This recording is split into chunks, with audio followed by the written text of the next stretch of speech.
released video message. The presumptive GOP presidential nominee said, quote, "My view is now that we have abortion where everyone wanted it from a legal standpoint, the states will determine by voter legislation or perhaps both." In a video posted on his Truth Social account, the former president did not specify at what number of weeks during a pregnancy he would support an abortion ban.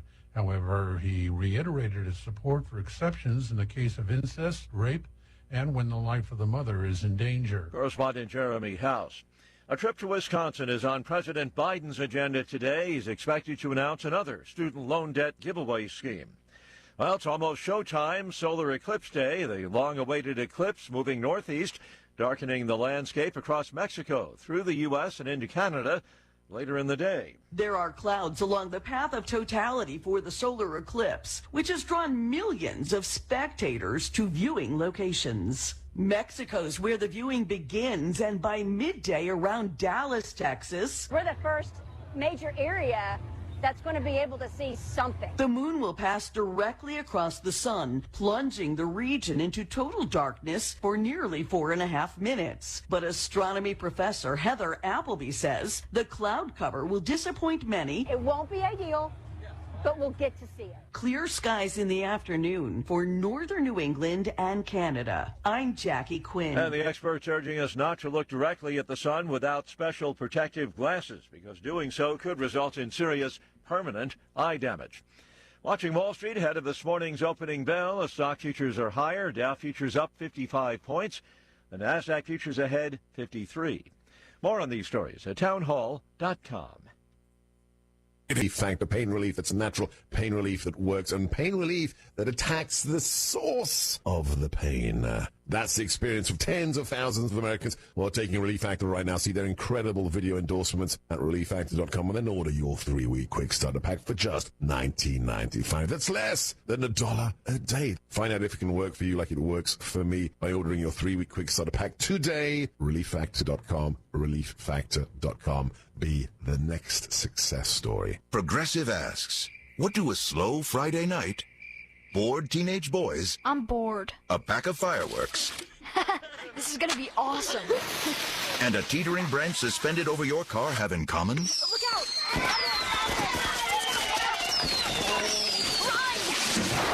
They can quickly wreak havoc on your slow Friday night. Uh-oh. Bundle your home and auto with Progressive for great savings and round-the-clock protection. Progressive Casualty Insurance Company, affiliates, and other insurers. Not available in all states or situations.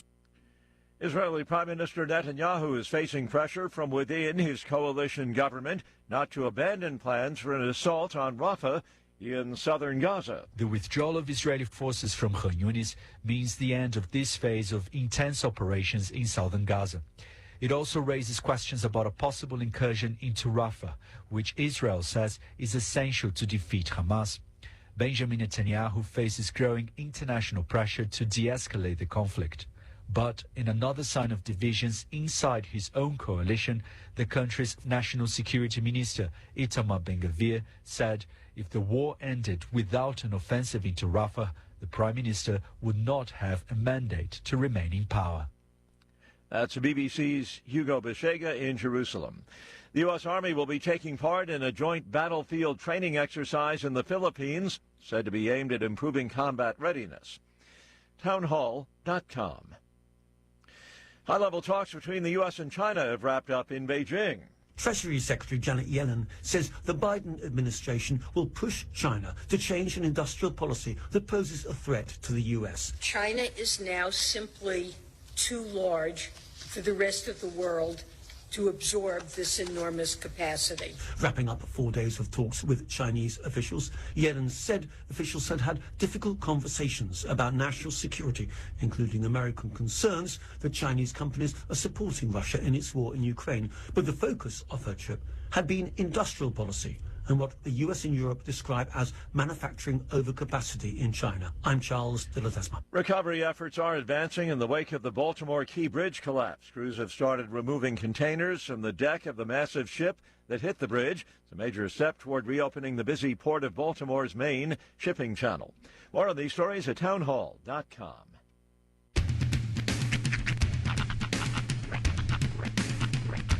What in the wide, wide world of sports is going on here?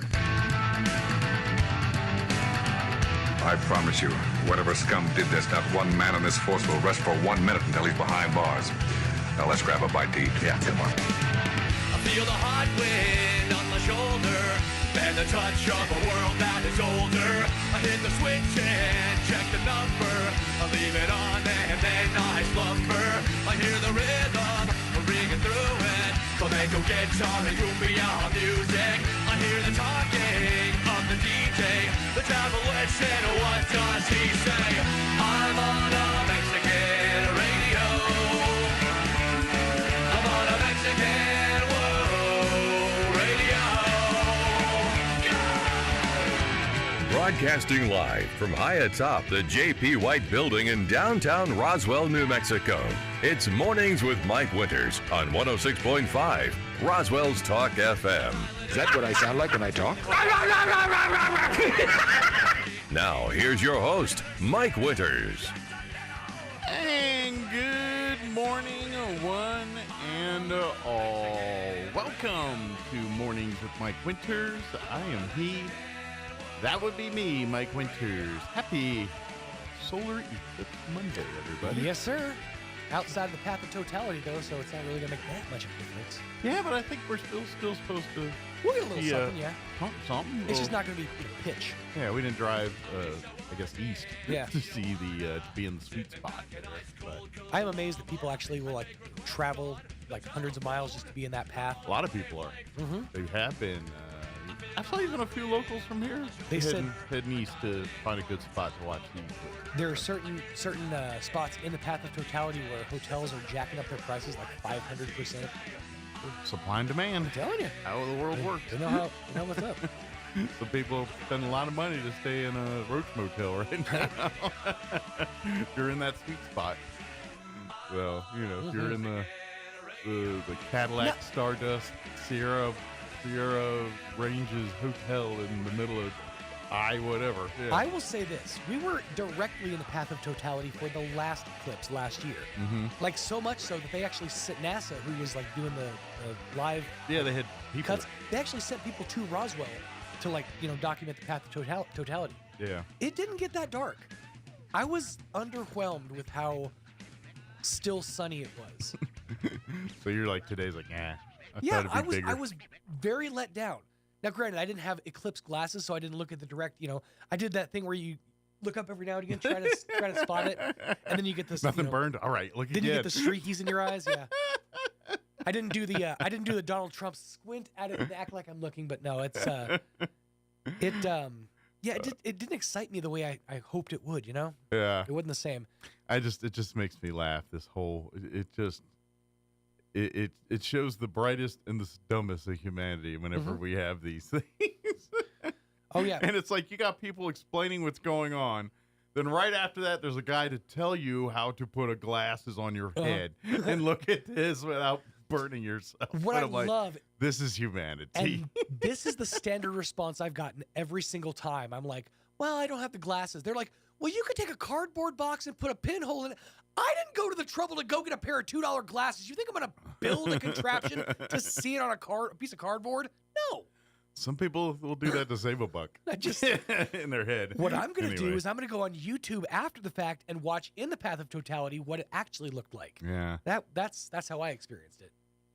This is going to sound like I'm a jerk. No, probably. It's not that it's cool. It's cool. I mean, you see it. That's cool. I like it. Look up. Oh, yeah, that's cool. Right. But past that, I just don't care. People rush on to get glass. I'm like, I might. I like I'll the look idea. at that on the news later. That's the thing. I like the idea of collectively experiencing something, that we won't experience again until 2044. Yeah, I like that. That's a great concept. But also, it ain't that special. I've seen really cool fireworks displays. It's 2024. I've seen drone shows that have blown my absolute ever-loving mind. Yeah. The moon passed in front of the sun. That's kind of neat. You've just grown at a time where Hollywood has just desensitized you to all of nature's wonders. You're like, oh, geyser, that's great. Did you see that Star Wars movie, boy? Yeah. Oh, cool. Halley's Comet's coming back around for the first time in 76 years. That's neat. Right. It's a little dot in the sky that moves at like a millimeter an hour. I watched Armageddon. That's right. not that exciting to me. Have you seen what Pixar's doing lately? James Cameron with that new Avatar stuff? I mean, it's crazy. Yeah, but did Steve Buscemi dance on a nuke? No, he didn't. So That's right. Just wanted to feel the power between my legs, brother. I mean, that's part of the problem is we're such spoiled little children. We really have been just overstimulated to the point of non-contentment. Yeah, I've never been that way. Mhm. Like, sure, I like looking at stars and seeing it and people explain it's all right, but I just don't rush out to seek that type of thing. If I stumble upon it, so be it. But I'm not going to rush out and run out. It's just not what an interest for me. I mean, I like stars, like, oh, cool stars. But when people start getting the science and what happens when you do this, I'm like, it's just not that my interest. I'm going to tell you, at most, the reaction you're going to get out of me is, huh, neat. That's it. Like, that's the best you're going to get out of me. I'm the weirdo that, like, they go to the moon and they want to see what the moon's made out of. I'm more interested in the story about the guys getting to the moon. Mm-hmm. You know what I mean? It's like that's like I love the adversity of getting to the moon, but once you're there, I'm like, now what? You know, I'm like you whack around.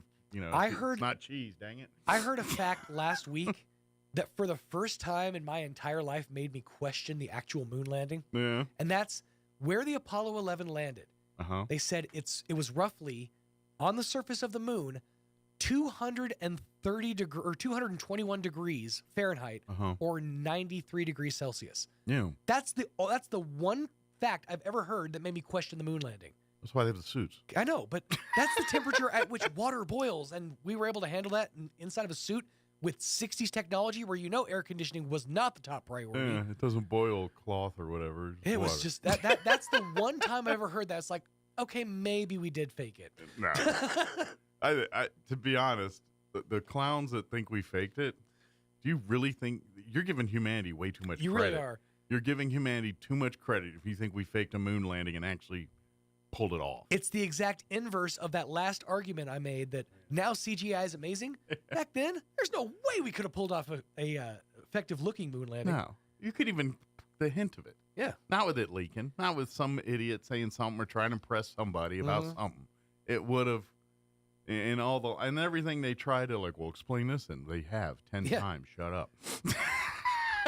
Let me pull up this article. If I hear one more thing about how they got a video footage of the Apollo, was it 17 or whichever one, how it gets off the moon and all that, it's like, all right, Rube, watched From Earth to the Moon. Tom Hanks and Steven Spielberg explained it to you in the very first episode, how they've been trying through the whole Apollo thing to get that shot right. Right.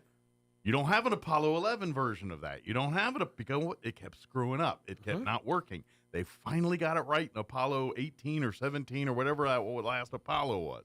And that's the one they get you all see when you see the lunar thing jumping off the moon. They tried. The camera fell over a couple times. There was 10 different, it didn't work right. So all you geniuses out there saying, how can you do that? They tried. It screwed up about 10 times before they finally got it right. Sure. Sorry, conspiracy. You know who blew that up or who made that part of the conspiracy kind of come to light was Les Stroud. Because he pointed out that when you do those long, walk away shots in Survivor Man, he's got to walk back and get the camera now. He does. That's why Les Stroud is the man when it comes to all things. When it comes to televised survivalist stuff, Les Stroud will kick what's his name's butt every time. Bear Grylls. Yeah, Bear Grylls. Yeah. Bear. You know why he's called Bear Grylls? Because all his survival stuff involves grilling and meat. Because he's a fake. That's true. He's he's been outed. Les Stroud does his thing.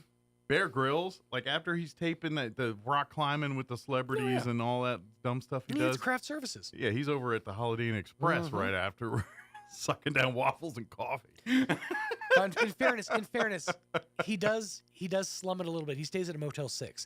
So he doesn't get the continental breakfast. It's not quite as nice as everyone makes it out to be. Right. Yeah. Turn down service, please. Or Les Stroud, he's like, I'll see you guys in a week, and he's like making up scenarios to get himself I'm going to pee in a screwed. cup and drink the condensation. I pretended I had a plane crash and I'm in the middle of an island. Oh, that's my favorite part of those shows. Yeah. When he builds the scenario and he's like, yeah. so now all I've got is this piece of rubber, this length of string, and this bottle of champagne. And a used condom. And we're going to solve it. And that's exactly what he does. Somehow he'll still make water out of it. I know. I mean, that's It's Les amazing. Stroud. Bear Grylls is over there, my waffle's cold. On that note.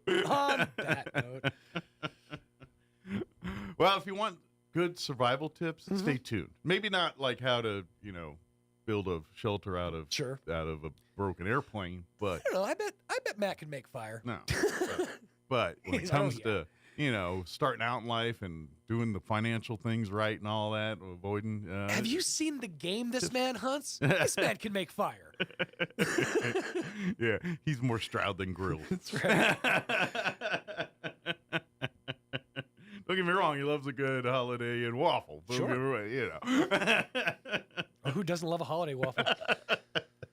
But he can go and do his own survival too. Indeed. But anyway, Matt Bristol Office will join us here in just a few, and we're going to talk good life skills, things like that for individuals and families. So in the 8 o'clock hour and in the 9 o'clock hour, we're going to have Stephen Lee join us. In the 8 o'clock hour, wearing his American Legion Post 61 commander hat. Also joining him, hiccups. We're going to have Greg Birch, a local artist. He's been on the show a bunch.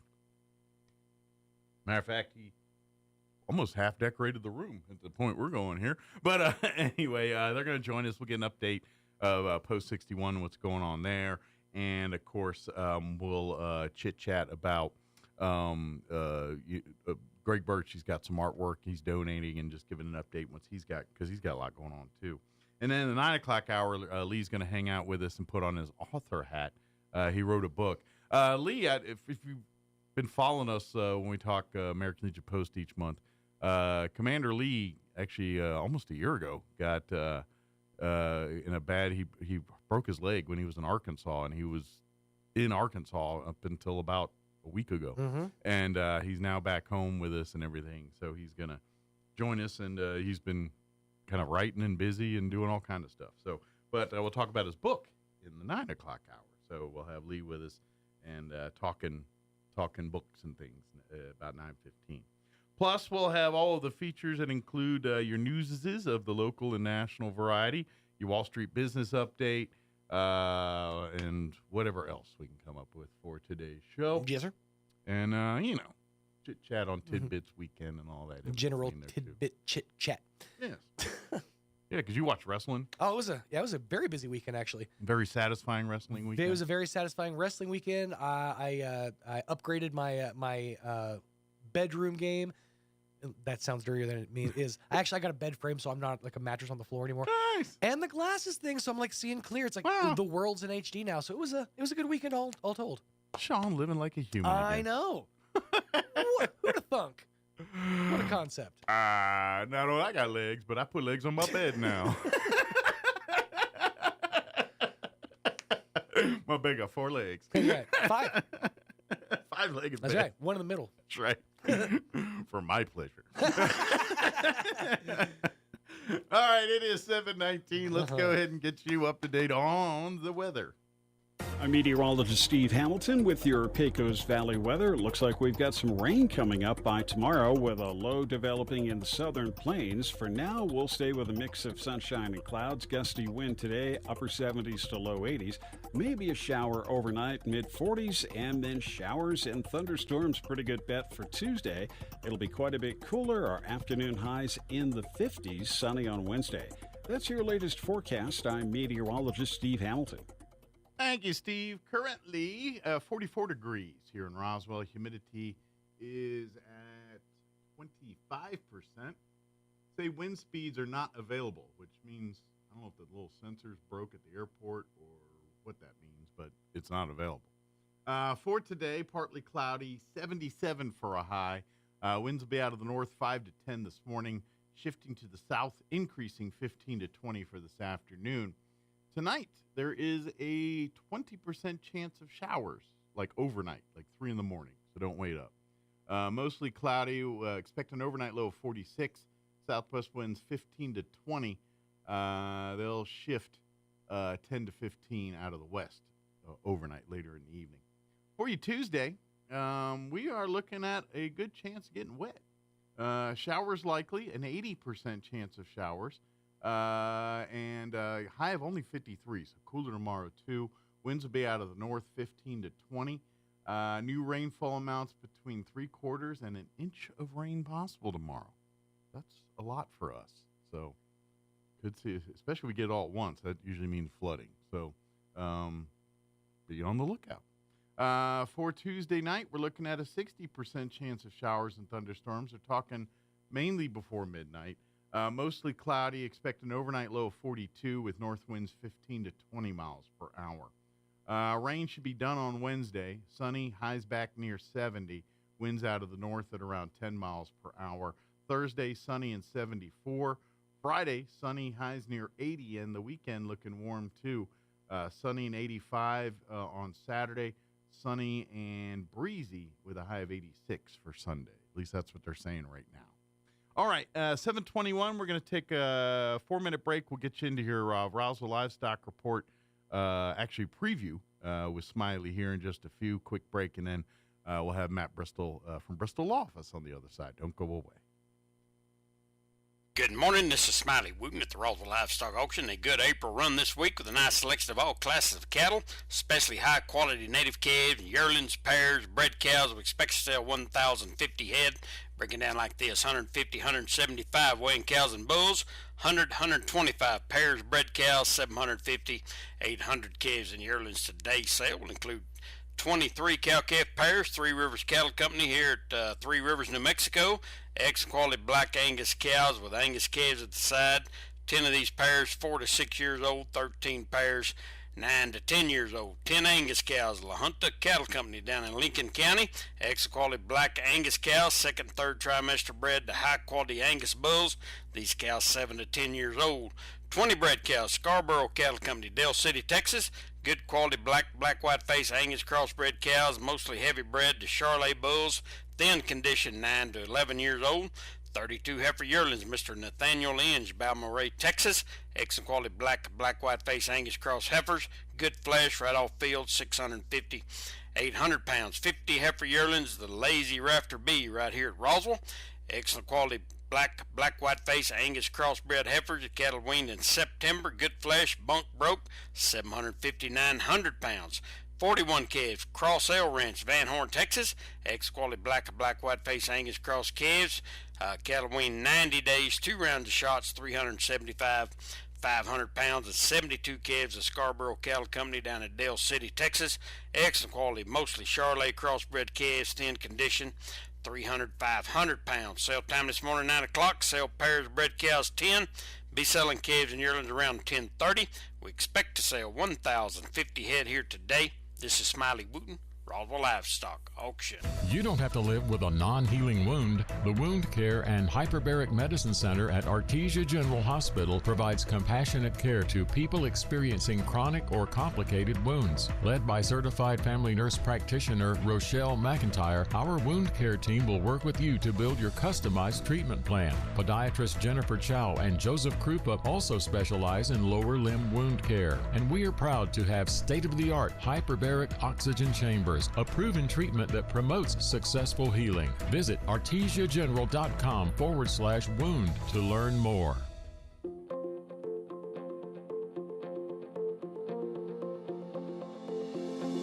Being called a fox in your marriage might not always be a good thing. Hi, this is Pastor Troy and my wife, Miss Julie, for the Joy of Marriage. In Song of Solomon it says, "Catch all the foxes, those little foxes, before they ruin the vineyard of love." I looked up the word fox, and it means cunning, achieving one's goal by deceit or evasion. A female fox is a vixen, which is spiteful or a combative woman. Those little things we do to try to get our way can ruin our marriages. try just being honest and talking through the situation. Do what's best for your marriage, not just for yourself. When Julie and I learned to choose to do what's right instead of trying to be right, our marriage turned around. You will find marriage is so much better when we work together. If you have any questions or would like further information about the Joy of Marriage Ministry, please go to jomconference.com. It takes a long time to develop trust. At LaGrone Funeral Chapel, they've been earning your trust for decades. They understand how important it is to friends and family to celebrate a life in the way you choose. The professionals at LaGrone will ease your stress and anxieties. They'll provide the guidance you need to select a service that's appropriate. And that's what they've been doing for generations, earning your trust and doing the right thing. LaGrone Funeral Chapel and Crematory, 900 South Main in Roswell. Online at LaGroneFuneralChapels.com. The inventor of Pringles is buried in a Pringles can. I wonder if they got their hands stuck putting them in there. Here's Mike Winters. And good morning. It is 26 minutes after 7 o'clock, and joining us in studio this morning for his monthly visit, Matt Bristol with Bristol Law Office, back with us. Good morning, Matt. Good morning, Mike. How are you doing? Doing great. How was your weekend? It was good. How was your weekend? Not bad. Good. Pretty low key for the most part. Well, you guys were talking about Les Stroud and Bear Oh, Grylls yeah, Survivor Man and all that. Yeah. So I was helping the scouts, Troop 7, the female scout troop. And so for one of the ranks, Scoutmaster says, hey, Matt, can you help the kids? They have to be able to identify compass directions, without using a compass. Mm-hmm. And I'm like, give me a hard one. Like, night or day? Well, I just so happen to have. So I thought that was pretty cute. Yep. And that's why I always, get your kids involved in scouting, if for nothing else, to learn those skills that they will serve them the rest of their, even if they don't have aspirations to make Eagle or any of that stuff. The things you learn in scouting and go will serve you well throughout your entire life. Well, yeah, not just outdoorsy stuff, but leadership skills, too. Absolutely. Just life skills in general, just making smart decisions, learning to plan, critical thinking. Scouting addresses all of it. It does. I think it's probably one of the few activities that do that and actually teach ethics at the same time. So highly recommend it. Absolutely. But another story for another day here. So. Yes. Of course, for folks not familiar, Matt Bristol joins us each month from Bristol office, which is located right here in the same building we are in the J.P. White building.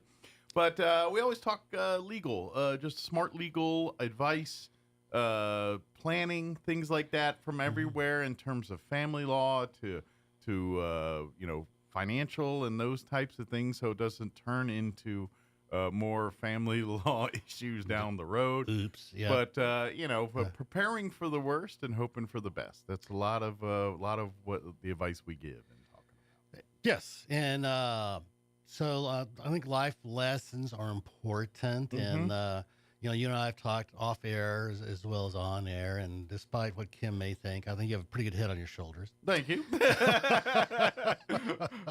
like for real life, yes. Other aspects, people are like, what? So I thought maybe we'd share some life lessons, with maybe the younger audience, but for the older audience who has young adult children, sure.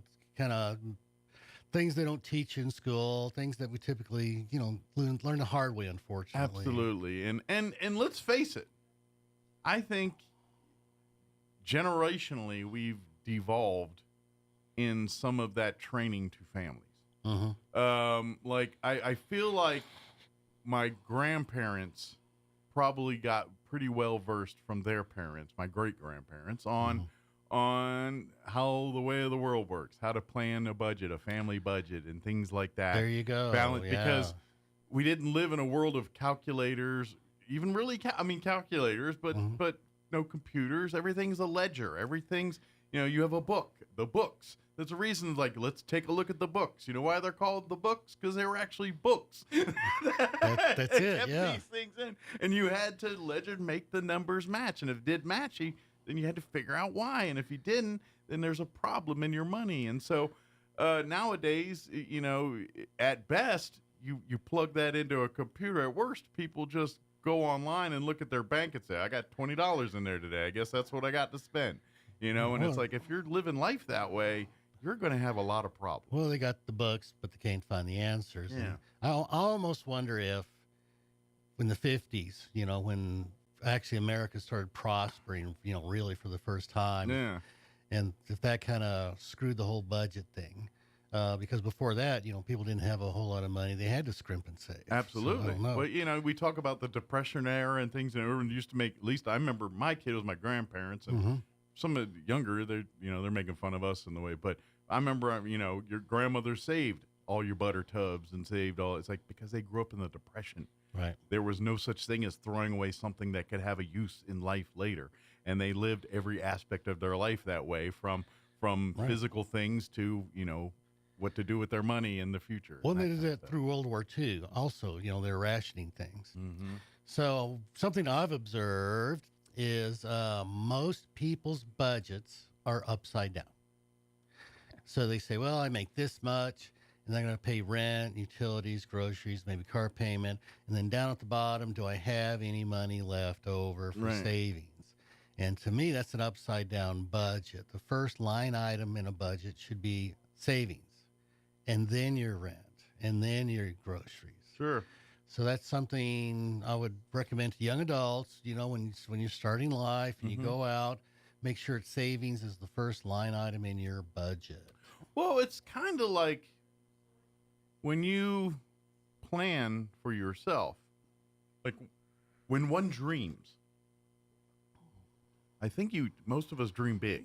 One day, I want to be an astronaut. I want to own my own mansion one day. We dream in that way. Sure. So that creating a budget is a little bit like that in terms of that. When you're young, what's your end game? What are you wanting to do? I want to have a family. I want to have the 4-bedroom, 3-bathroom house, the 2.5 kids, the dog, the picket white fence. I want that dream. Okay, great. Well, then that's where you need to start. Okay, how much money is it going to take to get there? Yep. How much money are you making now? Well, let's say, okay, and that's where it goes to your point. Starts there. I want to do that. Then you need to figure out how much it's going to take you to get there. And then you say, okay, based on what I got now, I need to put away $100 a month for this amount of time to do this, whatever those numbers are.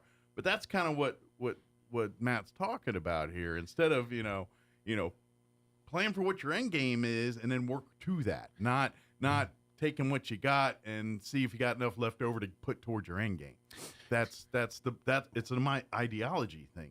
So how old were you when you finally figured out you needed a budget and you needed savings? I was a married man, and someone had to kind of settle me down. But prior to that, so late it took 20. a while. Okay. Yeah, 57. I'm still learning. But once you figured out, okay, I've got to have a budget and I got to have savings and start putting money aside. I mean, didn't life get better? It does, absolutely. Yeah, I will tell you, when my wife and I first started and things, we had to be disciplined and we had to do it to each other. Like I joke, but there were times I would want something or do something. My wife would say, is that really something to spend money on right now? And you're like, no, it's not. And vice versa. There was not, they're like, check out this bedroom set. That would look great in our house. Yes, it would. But is it going to get us to help us, or can we live with what we got for another couple of years?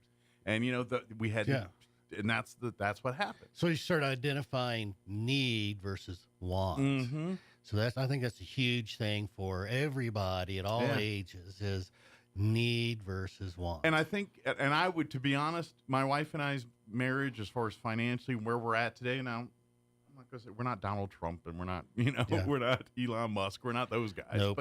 But you know what? We'll be all right. If someone fired one of us tomorrow, we'd be all right for a while till, you know what I mean? We've got plans in place. We've got a nest egg. We've got what you call a blanket, a security blanket here. And so I'm proud of that. And I'm, but that's not always the case and everything else. And and really the early years of marriage, I think what the biggest thing was that let's keep each other in check and not make the dumb purchases that's going to bite us in the butt years later when it's time for us to really buy the house we want or whatever. And guess what? Now we're saddled with so much debt because we're stuck with things we're still paying on that we bought on a whim. Well, So debt service is the rat race, and that's something to avoid. Mm-hmm. And unfortunately, what I see fairly often is, somebody goes, say, to college, and they have tremendous student loans. Mm-hmm. Now, I was real careful with my student loans. I borrowed student loan for tuition and books. That was it. I didn't borrow any money for any living expenses. I bit the bullet early. But I see a lot of people that don't do that. Mm-hmm. They have, 100,000 or more in student loans. They get married, they buy a house and a car, they get kids, and all of a sudden they're servicing debt. All they're doing is paying debt. Mm-hmm. They have begun the rat races. They have to go to work now because they have so much debt to service. Robbing Peter to pay Paul. Yeah. It's kind of that life you live in, yeah.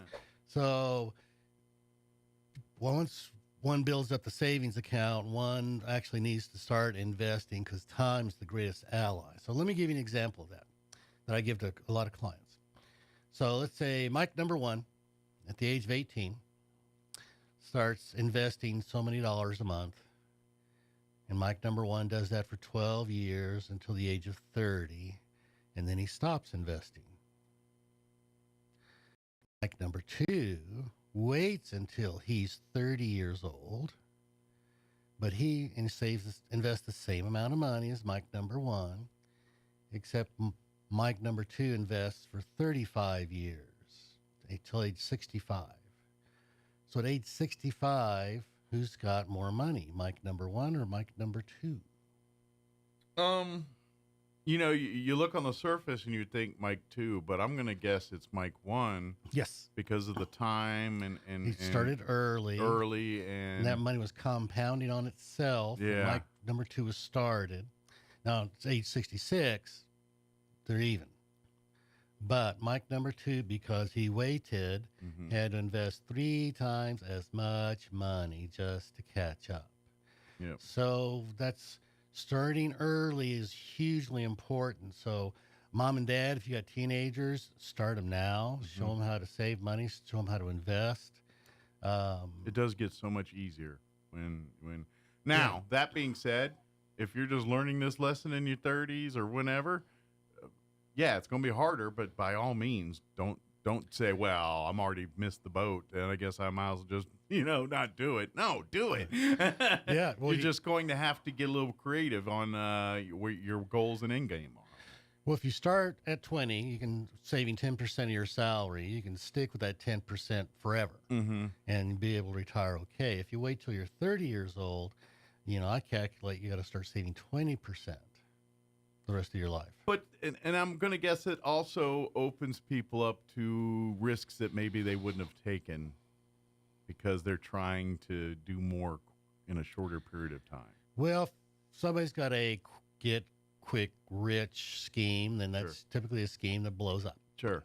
Now, and there's also another thing to be said when you start young is, how you invest it, too. And it's like when they talk about, like, your IRAs and that type of stuff. And, the generalized ideology is younger people tend to pick the more riskier things because, it's bigger risk, bigger reward. That's true with, in that world. And so they're going to set up their IRAs and things to invest in more higher risk, higher reward type stuff. So what would you consider a risky investment? I think Tesla's a risky investment. Sure. Yeah. Things that are volatile that could blow up to be the next thing everybody need, or it could blow up to be the biggest So I think Bitcoin is risky. Things that are controversial, usually in the news and stuff, are generally fall same on that. And gold, in 1983, in inflation-adjusted dollars, gold was worth more in 1983 than it's worth now.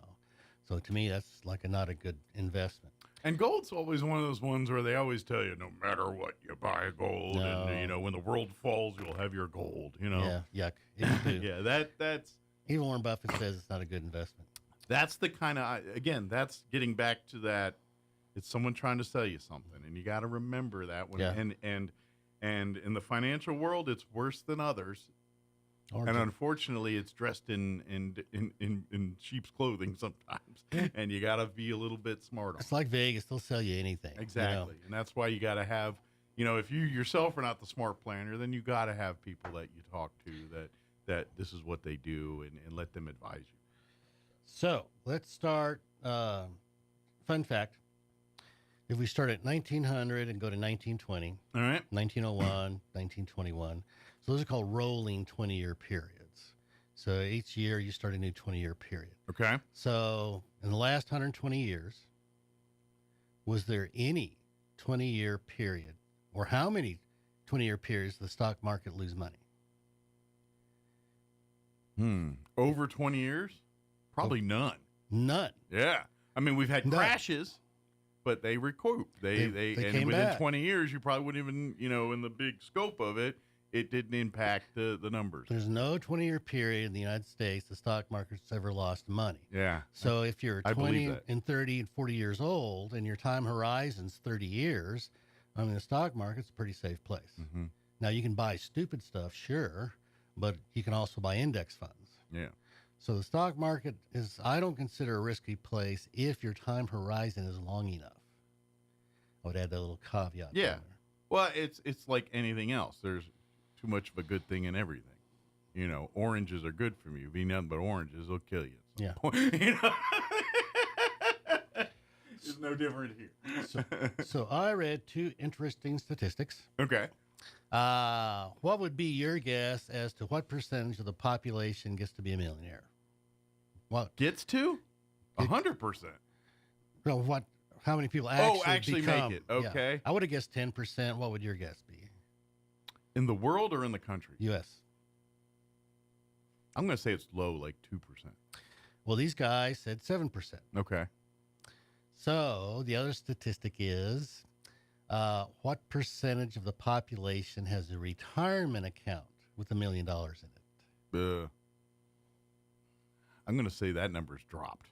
It is. Their statistic was 0.2%. Wow. 0.2? Two people out of 1,000. Less than 1% of our population has it. Wow. That's because you're limited to how much you can invest in your retirement Absolutely. account. But that's just telling you no one's thinking about it. That's what they're telling us. So what that means, mom and dad or young adults, is once you max out your retirement, your 401k contribution, you have to have additional savings on the side Sure.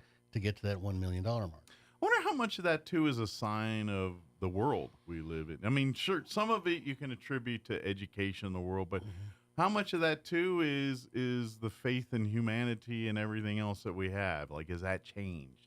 Whereas if people aren't as we're excited for the future, are they going to invest in it? If that's, I mean, I know I'm getting a little philosophical here, but I wonder if that does come into play a little bit. The politics of the world, are people like, do I want to invest in this? And that statistic may hold in Western economies. Yeah. Maybe Canada and Western Europe. Because one thing is we have disposable income. Whether some people living paycheck to paycheck, Sure. believe that or not, we do have disposable income. Sure. And we have access to the stock market. In some countries, people may not have access. But for the first time in my life, in my 50-some years of being on this earth, this is the first time, and this just could be where I am in my brain in the world, but it feels like the world is a less trusting place than it used to be.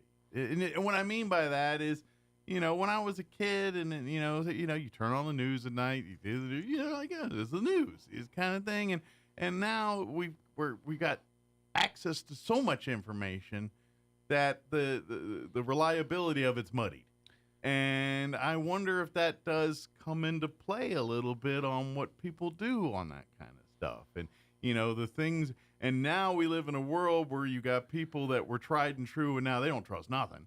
And then you got others that didn't know better to begin with, and they're trusting things that, what are considered the new staples that some people are thinking, well, maybe that's not the legacy. I'm getting a little in the weeds here, but I'm wondering if that futuristic outlook of the future comes into play on some of this stuff. If it does, it should not, in my view. Okay. And the reason is, so the largest snack food company in the world is, for example, Frito-Lay. Frito-Lay, Yeah. bingo. Who owns Frito-Lay? is that Lay's? Or I don't know. Pepsi. Pepsi. Is that under all? I can't remember who's bought what to. Right. Whom or where now. So even if we don't trust our politicians, even if the world seems to be crumbling apart, who's going to stop eating Fritos? Nobody. Nobody. Matter of fact, as the world gets worse, we'll probably eat more of them. There you go. So Yeah. that's what I believe in is Okay. capitalism. So none of that consumption's going to stop Right. just because we don't trust Well, I our just world wonder if leaders. people don't trust putting money into things like this. Like now, are they putting mattress gold under a bed or something? Now? Yeah. It's like this people. We're seeing more of that, less of people investing it into the world. Well, then that's a mistake because Yeah. nobody's going to stop eating Fritos. Sure. Well, I mean, I'm just wondering if our mindset is we're getting that that way yeah, a I little don't know. bit. Like I don't remember growing up as a kid and getting so many people that are so untrusting of everything, things that are even what seem to be basic understandings, and people are questioning it. I'm like, Oh, well, I get that to a point, but come on. Yeah, but when I was a kid, I Yeah. grew up in Houston and was within missile range of Cuba. So we used to have in elementary school drills of what happens if the atomic bomb goes off. Sure. So, we had our own stuff. Sure. It was just different stuff. Yeah. But there's no 20-year period in the U.S. that the stocks have ever lost money.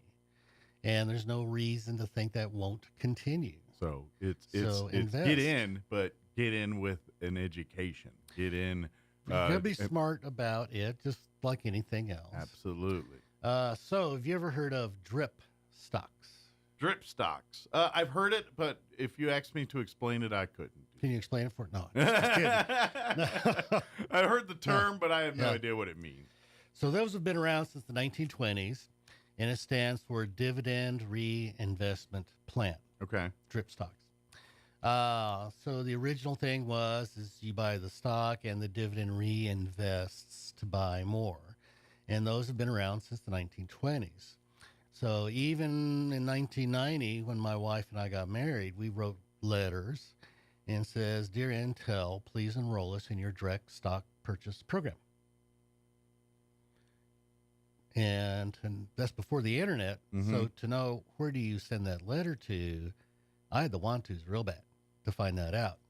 But you can even do that today. Now it's a little easier and a little bit. A little bit easier. So most of these companies have farmed out the whole process. It got to be a bookkeeping nightmare. So computershare.com is one of the, they're called transfer agents.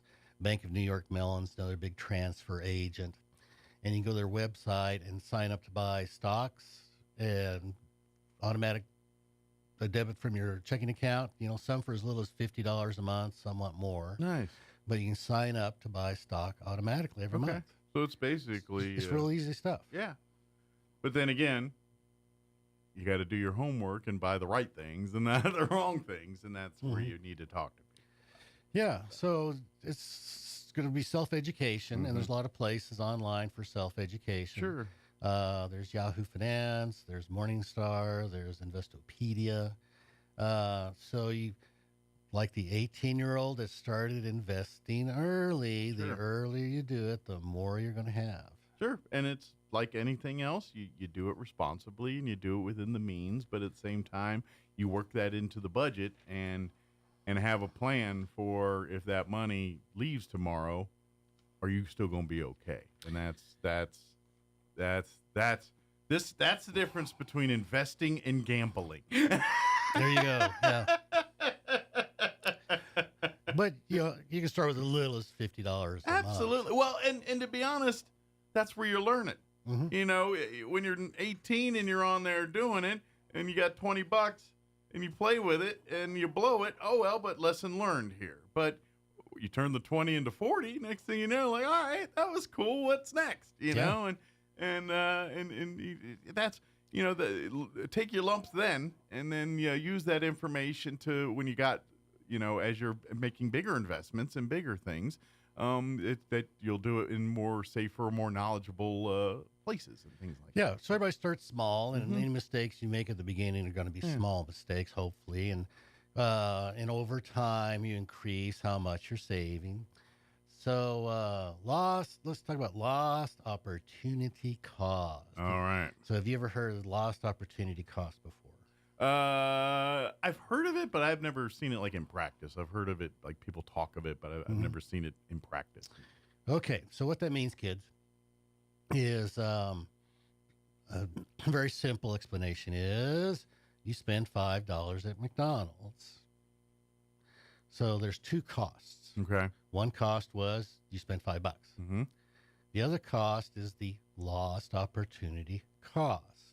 Because you spent $5 at McDonald's, you lost the opportunity to spend that same money somewhere else. Sounds like no big deal. It's pretty obvious. Right. But we see a lot of these, young oil field workers in their 20s, and they buy these $80,000 pickup trucks because they're making buku bucks. But that pickup truck has a lost opportunity cost. Mm-hmm. If your money's going to the truck, it can't go anywhere else, can it? Nope, it cannot. It will not make you money somewhere else. So let's say we take that $80,000, we plunk it in the stock market, and we walk away. Just walk away, don't look at it, don't touch it. And that oil field worker comes back when he is his parents' age, comes back in 25 years. That $80,000 would have grown to $800,000. Not a bad payday for just dropping and sitting and forgetting. So that's the lost opportunity cost of that pickup truck, is because instead of that truck, he could have had $800,000.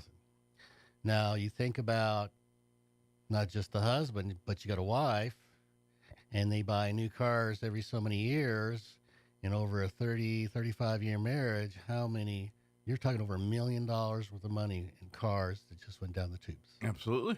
Lost opportunity cost. Yep. So that's things to think about when you make those purchases and you make that. And now, granted, this is life. You're going to have some of those purchases because at the end of the day, you need to get around. You need to do things. But thinking about that the next time, you're like, oh, the leather seats are so much nicer than the cloth seats. Okay. How much nicer are they to you? Yeah. How much of your retirement do you want to spend on a vehicle you're going to get rid of in 10 years? Yeah. Really? Or could you take that and, just set it and forget it over here and see what happens? And mortgages. Mm-hmm. So, most people get a 30-year mortgage, and that's because that's the lowest monthly payment. Sure. Go ahead. I was going to say, and I'm not saying that's a bad thing if that's to get your foot in the game and getting, when we talk with Elliot from Loan Depot here every month, and you need a house, and people are like, when's a good time to buy a house? When you need one. Yeah. If you're trying to play the interest rate game, you're going to be sitting on the sidelines for a long time. So a lot of my clients, younger clients, ask me, well, what's it going to take to qualify to buy a house? Mm-hmm. And I tell them, well, 3 to 5 years before you want to buy it, you go talk to a mortgage broker. Mm-hmm. Or a mortgage lender and say, what are you going to want to see from me in 3 to 5 years so that I can get a house loan? Yeah. And or even give them the scenario where you're sitting today and be like, if I bought a house today, what would it take me to do it? And then be like, yeah, okay, well, what if I come back in a year, what it is? And that's exactly what we're talking about. Well, they may say you got too much car debt or too much credit card, or so you get you 3 to 5 years to kind of get ready. But the thing is when they say, okay, this is the principal and interest payment, you got to remember they're not telling you about taxes and insurance going to be included on top of that. So you got to be careful. So if you borrow $100,000 to buy a house and a 30-year mortgage, and you're going to end up paying over the 30 years $300,000. Okay, $200,000 of that's interest. Yeah, there's a reason why banks have lots of money. So you can take that $800 a month, take that monthly mortgage payment, say $800, multiply it by 14, divide by 12. So that's $933. That's only an extra $133 a month. So if you pay that extra $133 a month and apply it to principal, and most mortgages have a way you can pay extra and apply it to principal. Yeah. It'll knock 10 years off the mortgage. Yeah. Instead of paying $300,000, you save $100,000 with a little monthly extra payment. Paying off early is a huge asset for you if you can do it. So you saved a lot of money. It's easier to retire when you have no debt on the house. And then even if you wanted to move into a bigger house at that point, you've got your house paid off. Exactly. Yeah. You got huge leverage at that point. Exactly. Yeah, you're back in every, and this is what we say every time, because every mortgage payment you're investing back into yourself. It's and that's the whole, that's when people talk about the American dream and everything, really it's buying that first house is the foot in the door for most people. Well, but I've had clients that are in their 60s and they've got a 30-year mortgage, or they've got 25 years left on the mortgage. That's because. And it just drives me crazy okay, you're 65 years old, you got 20 years left on a mortgage. What were you thinking? Yeah, well, they planned on dying with debt. That's what they planned on. And especially when it comes to matters of the finance, just because you're older doesn't always mean they're wiser. If you learned bad information when you're younger and have been using bad information your whole life, it's still bad when you're older. Doesn't make it good. That is incredibly true. That really is. Some people never learn a better way. Yeah. Experience is a valuable thing and very good. But if you've been doing it the wrong way the whole time and thinking you are, it's a problem. So yes. Listen to your elders, but sometimes they give you bad advice. It just happens. Yeah, because they don't know any better. They don't know any better. Yeah. They didn't. Most people never learn how to handle money properly. I don't think. So if you're living paycheck to paycheck, you're not properly handling your money. If you don't have plans to have money to retire, if you're not putting money away, then you're not handling money properly. Yeah. If all you're doing is paying debt for houses, cars, credit cards, then you're not handling money properly. Absolutely. And I know we're about out of time here, but kind of if you take the stuff we've been talking about here and just the biggest lesson I take is think about, plan for it. Every decision you make when it comes to your finances, think about it. The end game. What is your goal? What are you wanting to do? What are you hoping to see for yourself in 20 years or whenever that mark is? And before you put that money down for anything, answer the question: is this helping or hurting my end game? And if it's there, you go. And if it's not helping, maybe you should rethink on doing this decision. Yeah. So if your goal is at age 70 have $1 million, is buying an $80,000 truck today really going to help you reach that goal? Yeah. Hell no. And I get it. Because I've had the debates with my wife, too. Oh, come on, we need the new. Yeah, I get it. As you get older, you get to fudge on those a little bit because hopefully you built up and you say, all right, let's throw the extra $20 on that thing or whatever it is. That's the beauty of getting older and enjoying your money. But when you're young, and that's the thing you got to realize is when you're young, you got to earn it. You don't get spit out into this world entitled to everything. If you want it, you got to bust your butt and you got to earn it. And it takes a life of learning the lumps of that sometimes to get it right.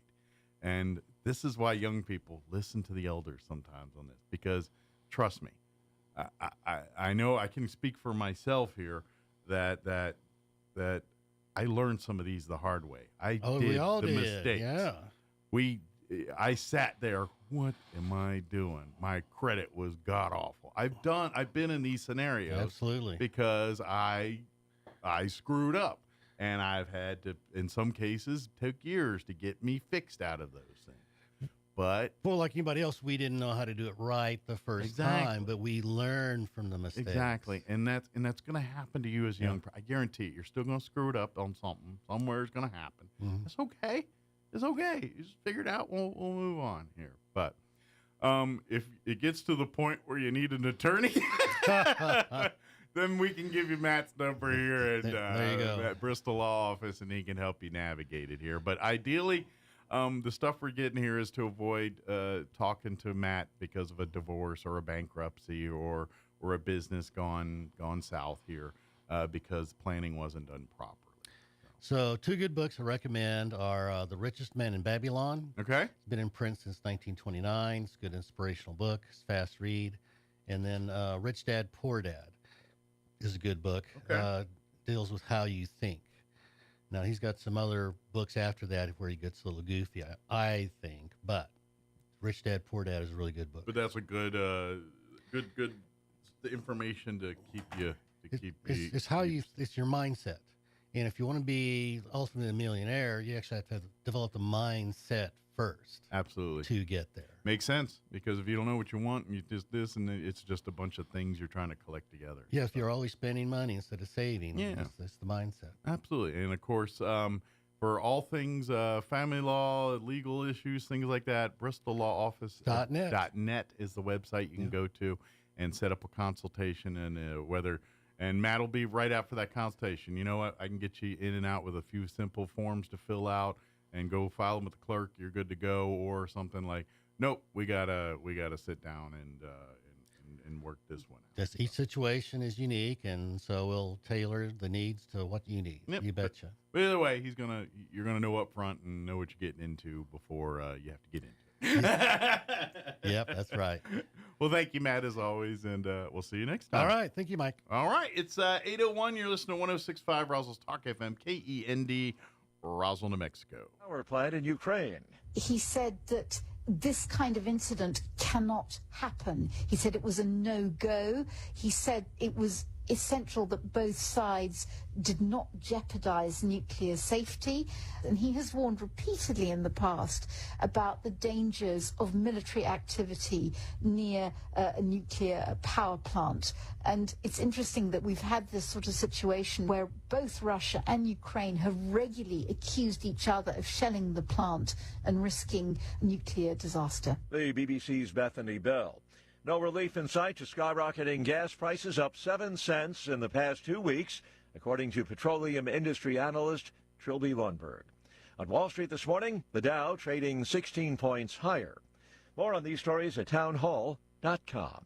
Here's an important message from the Diabetes Solution Center. Do you like pricking your fingers to test your blood sugar levels? No one does, but it's important to maintain your health. And now, by wearing a small remote device called a continuous glucose monitor, or CGM, you don't need to prick your fingers anymore. It's easy to use and helps you make more accurate diabetes treatment decisions. If you are testing your blood sugar 3 or more times daily, injecting insulin, or using an insulin pump, call the Diabetes Solution Center right now. And if you have Medicare or most major insurance coverage, you may be able to get a new CGM at little to no out-of-pocket cost. Shipping is free, and we'll even bill your insurance company for you. If you are testing your blood sugar 3 or more times daily, injecting insulin, or using an insulin pump, call the Diabetes Solution Center right now to learn how to end the painful finger sticks and get your own continuous glucose monitor, or CGM, at little to no out-of-pocket cost.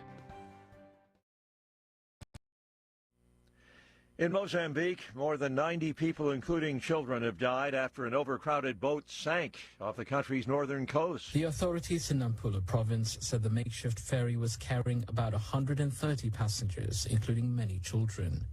It was transporting them to a nearby island when it sank. Search and rescue teams have found at least 5 survivors so far.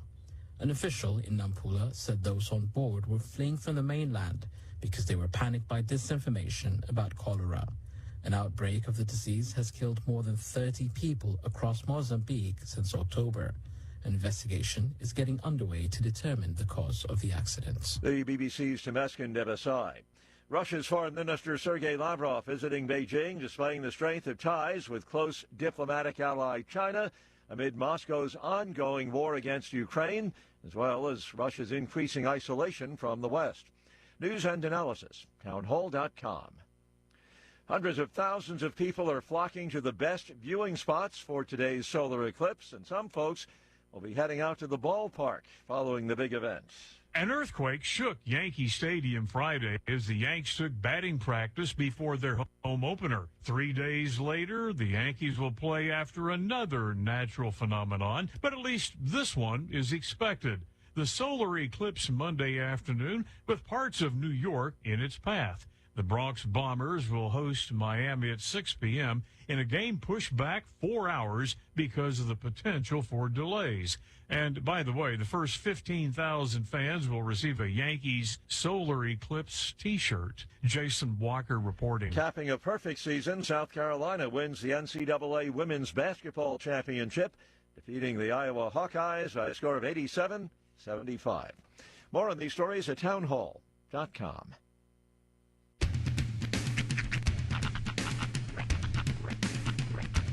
What in the wide, wide world of sports is going on here? I promise you, whatever scum did this, not one man in this force will rest for 1 minute until he's behind bars. Now let's grab a bite to eat. Yeah, come on. I feel the hot wind on my shoulder and the touch of a world that is older.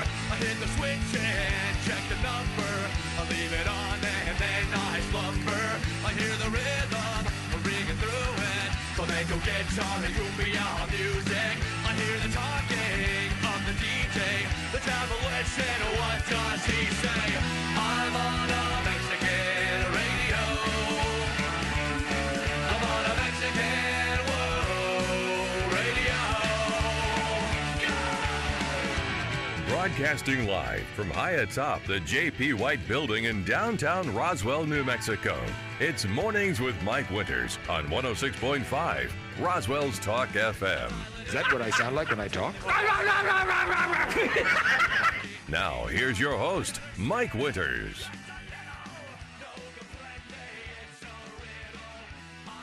And good morning. It is 6 minutes after 8 o'clock.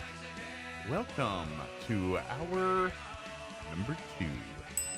The Deuce. Mornings with Mike Winters, right here on 106.5 Roswell's Talk FM. Happy Monday. Yes. Eclipse Monday. It is. There's a lot of well, we're both gassy. There's a lot of hype this morning. A lot of people talking about the bad stuff that's going to happen. Some folks talking about the massive drop in solar energy that we're going to experience for that 4 or 5 minutes. Yeah. People are saying it could have a serious effect on the grid. Like, sure. Really? That much? that little itty bitty drop in sun's going to have that much of an impact on the grid?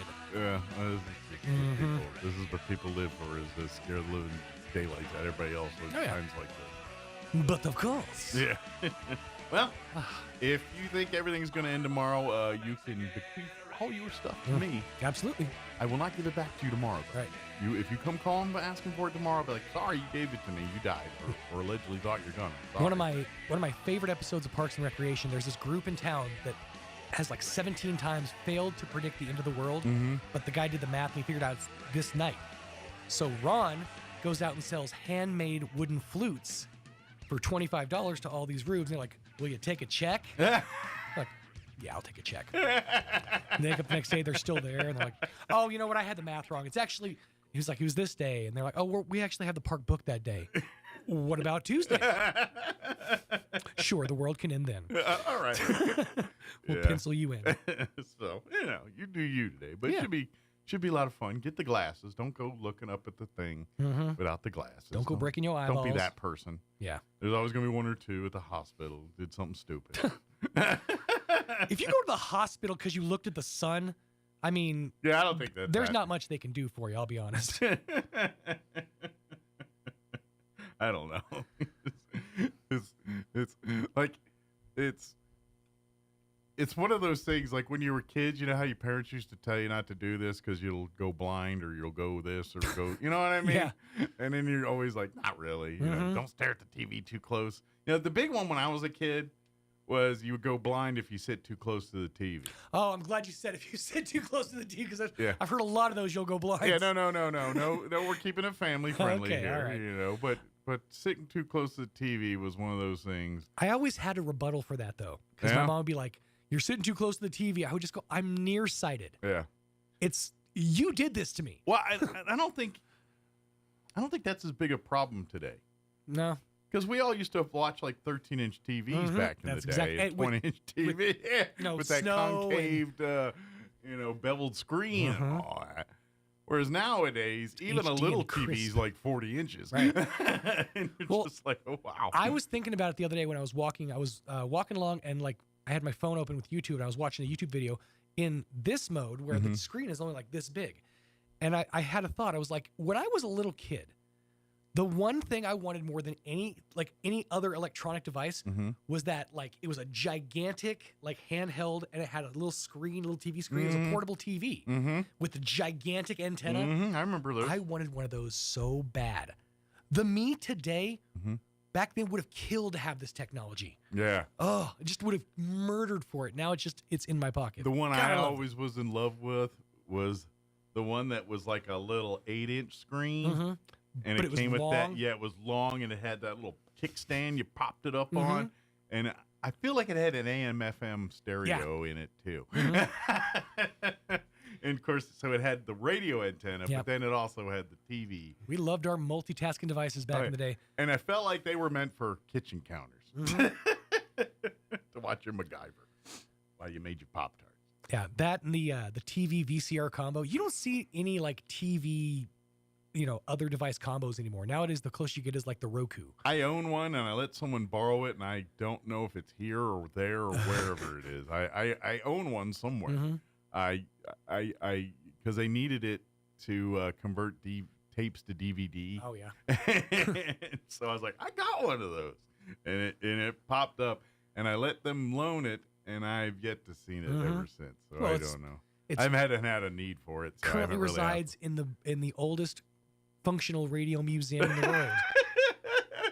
Here in Like, is it Artesia. in this building, or is it in our other building, Right. or is it in this dude's house and he's watching Beastmaster at 2 a.m. with it? I don't know.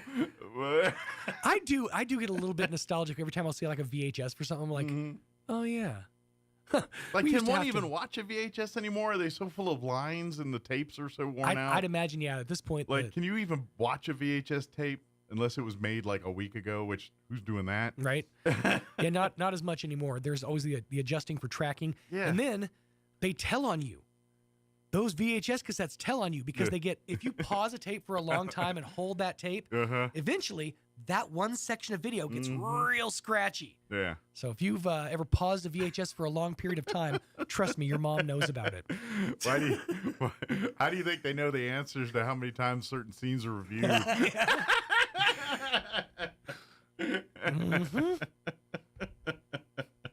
But yeah. That copy of Splash we had gets real grainy about the 20 and 27 minute mark. It's kind of like, and I'm going to keep mine family friendly Of once course. again here. But it's like I've always told y'all that my parents bought like the VCR, like the dawn of the VCR explosion. Right. And Was so yours one of the pop-up top ones? Oh yeah. Nice. And it was a 2-piecer. Okay. So it had the one piece, which was the actual VCR. Uh-huh.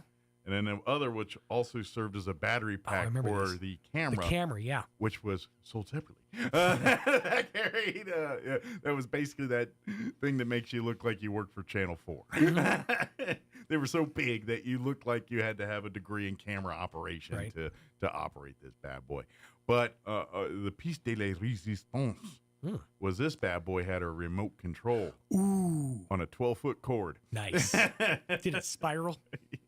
No, it No, did it was just not. straight cord? It was Nice. just straight, and I think it get kinked and messed up every time. It was no, I don't think we had the technology to give you a good spiral cord. This was for phone lines. Yeah, that's the flashback from my childhood is that one phone line that was go from the kitchen through the hallway into the bedroom. Yeah. I just want to have my privacy. Yeah, and but because one of the first things that there wasn't Blockbusters everywhere. We did have one in Errol's Video that popped up. That was the one neighborhood place, and you could go and rent, but it was still people like, what do you do here again? It was very like, what is this? And so my mom had taped a Christmas, like late around Christmas time showing of the movie Grease on ABC television.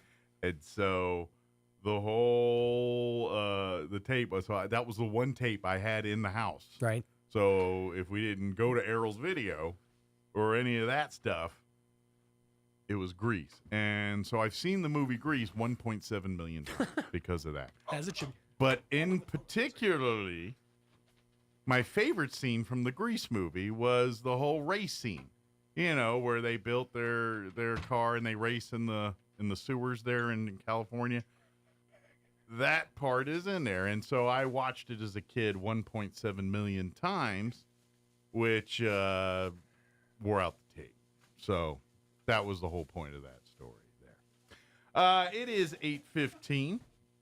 Let's do this. Like I said, we got Lee joining us here talking for the next couple hours, talking American Legion Post, talking about his book he wrote. So we're covering all bases here for the next 2 hours. So, and then Greg Birch is here, artist Greg Birch is here to join us. He's got a painting he's going to donate and give us an update too on what he's up to. So we'll do all that. Probably focus. We'll probably do Greg stuff so we can get him in and out, and then we got Lee here for the other stuff too. So before we do any of that, though, let's take a gander at your weather.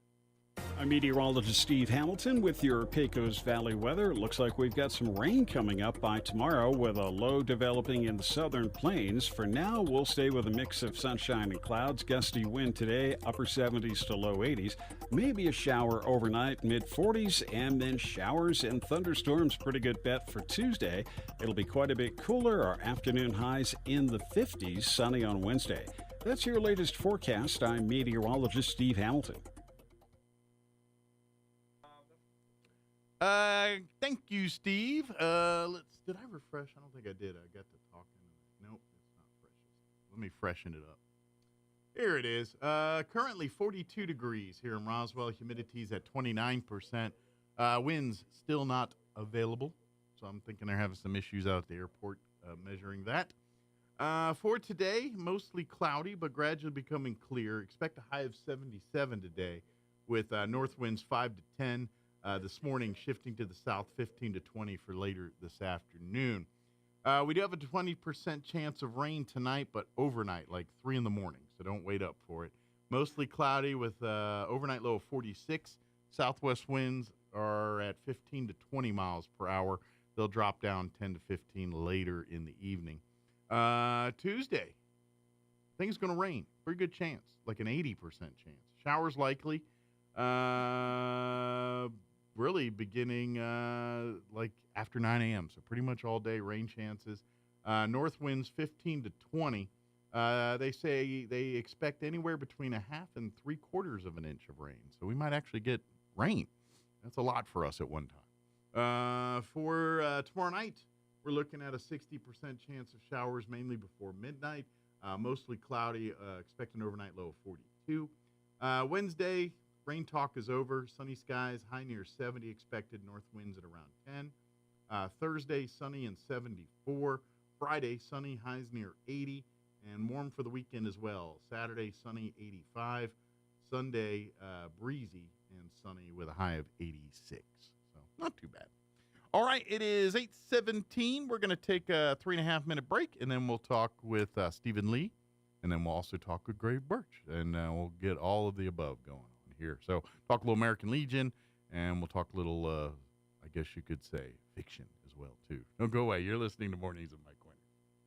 The Roswell Symphony Orchestra proudly presents Pines of Rome, Saturday, April 27th, 7:30 p.m. at Pearson Auditorium in Roswell, featuring guest soloist Ariel Horowitz. You're invited to the pre-concert event at 6 p.m. at the Daniels Leadership Center, featuring special guest Dr. Jim Shearer. Tickets and more information at roswellsymphony.org or call 575-623-5882. Sponsored by Sarah and Robert Armstrong, New Mexico Arts, Pioneer Bank, Pepsi, and KOBR TV8. Ad paid for by Roswell Lodgers Tax. To plant or not to plant? That is the question. Hi, this is Jim Gill from Roswell Seed Company. Our tomato plants and pepper plants are ready to go. If you plant them now, you might have homegrown tomatoes and peppers before anyone else. Or the frost might kill them. As Clint Eastwood would say, do you feel lucky? You'll either be the smartest gardener in the county or you'll get to replant them all over again. I say go for it. You'll get more practice and we'll get more business. This is Jim Gill from Roswell Seed Company, and I apologize to William Shakespeare. Hi, this is Melanie from Glenn's Furniture, and I want to tell you about our store-wide sale happening now. All items in every department are on sale. Upgrade your living space with power reclining sofas and love seats or beautiful sectionals with charging ports. Create ambience with amazing table and floor lamps. Get that long-awaited restful night's sleep with the new Serta mattress. Every department is on sale from our existing prices, so come down to Glenn's Furniture on the corner of Union and Alameda, where delivery is free since 1953. Edge Safety and Services, LLC in Artesia, New Mexico has an immediate opening for roustabout crew and a safety technician. Position requires a clean driving record and must be able to pass a drug and alcohol screening. Edge Safety offers great pay with IRA benefits and employer contribution towards health benefits. Please email resumes to edgecoding@yahoo.com or apply in person at 2801 North Freeman in Artesia. Edge Safety and Services is an equal opportunity employer.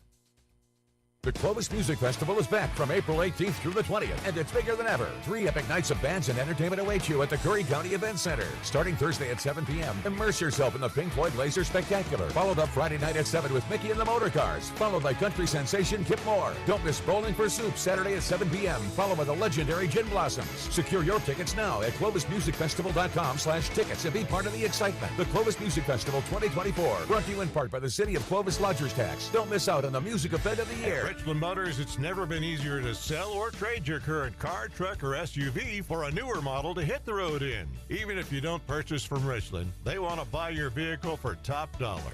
But if you do buy from Richland, don't forget, they're the home of the powertrain warranty for life. That's a whole lot of confidence for you. See Richland for details. 2nd and Sycamore and 1309 Southeast Main.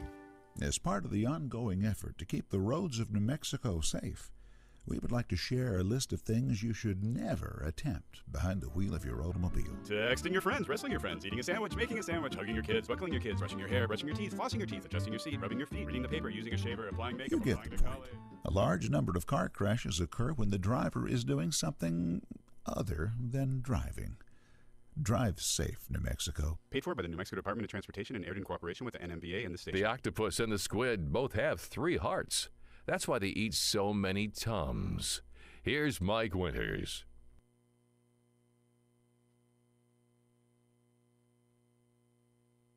And good morning. It is 21 minutes after 8 o'clock, and joining us in studio this morning, of course, for the first time in a long time. Yeah. At least physically in studio, Stephen Lee and Jen are back with us. Good morning, guys. How y'all doing? Morning. And of course, we also have Greg Birch, who's been a bit since we've had him in studio as well too. Yes, sir. For different reasons, obviously here, but welcome back, guys. How y'all doing? So glad to be home. I imagine you guys have spent. You probably saw more of Arkansas, or at least spent more time in Arkansas. I saw than you very cared little to of do. Yeah, but say you saw about probably this much of Yeah, Arkansas. about this much. Right. Pretty much, yeah. Yeah.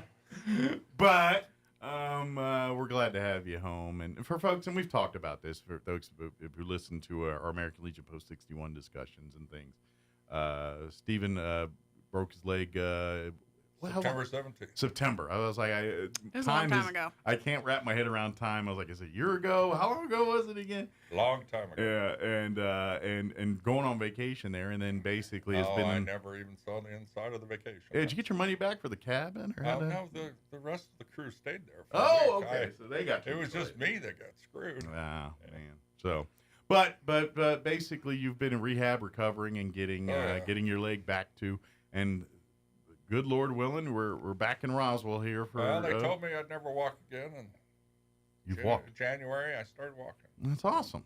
So, defying I'm odds. just not going to spend my life in a hospital bed. Well, and that's where the thing that doctors, and this is where, yes, doctors and science and medical, but the power of the brain and the brain deciding what it wants to do can't call that shot sometimes. And so, they call it practice for a reason. Mhm. So there you go. Well, it's and as a person that I'm a fan of history and like to read and watch and study history a little bit.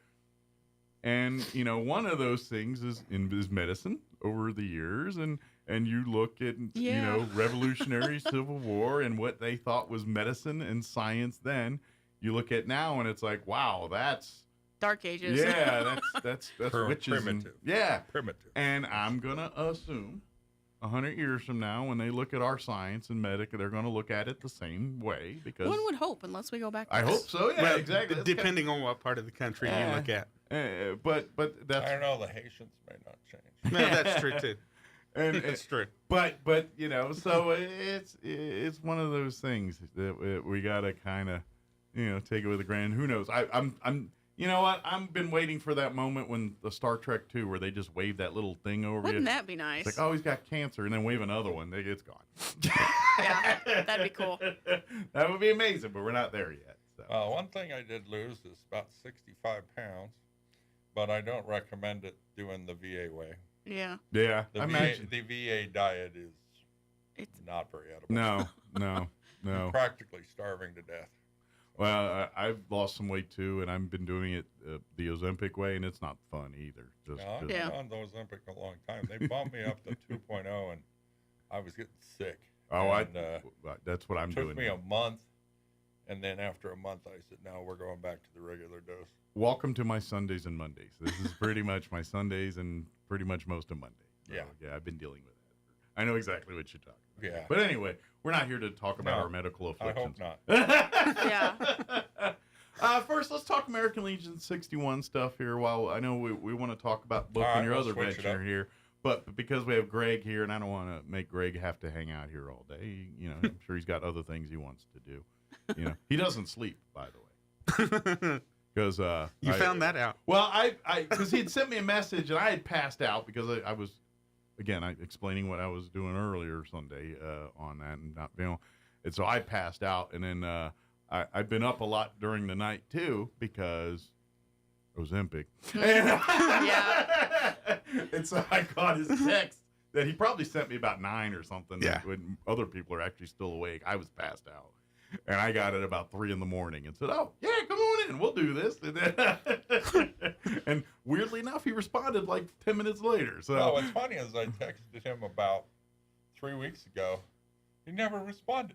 And so maybe it was the few minutes he was asleep. And I added my name, and then, bam.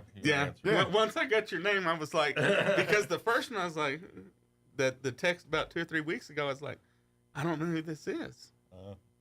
And so, See, this is, sorry. failure to put you in the phone.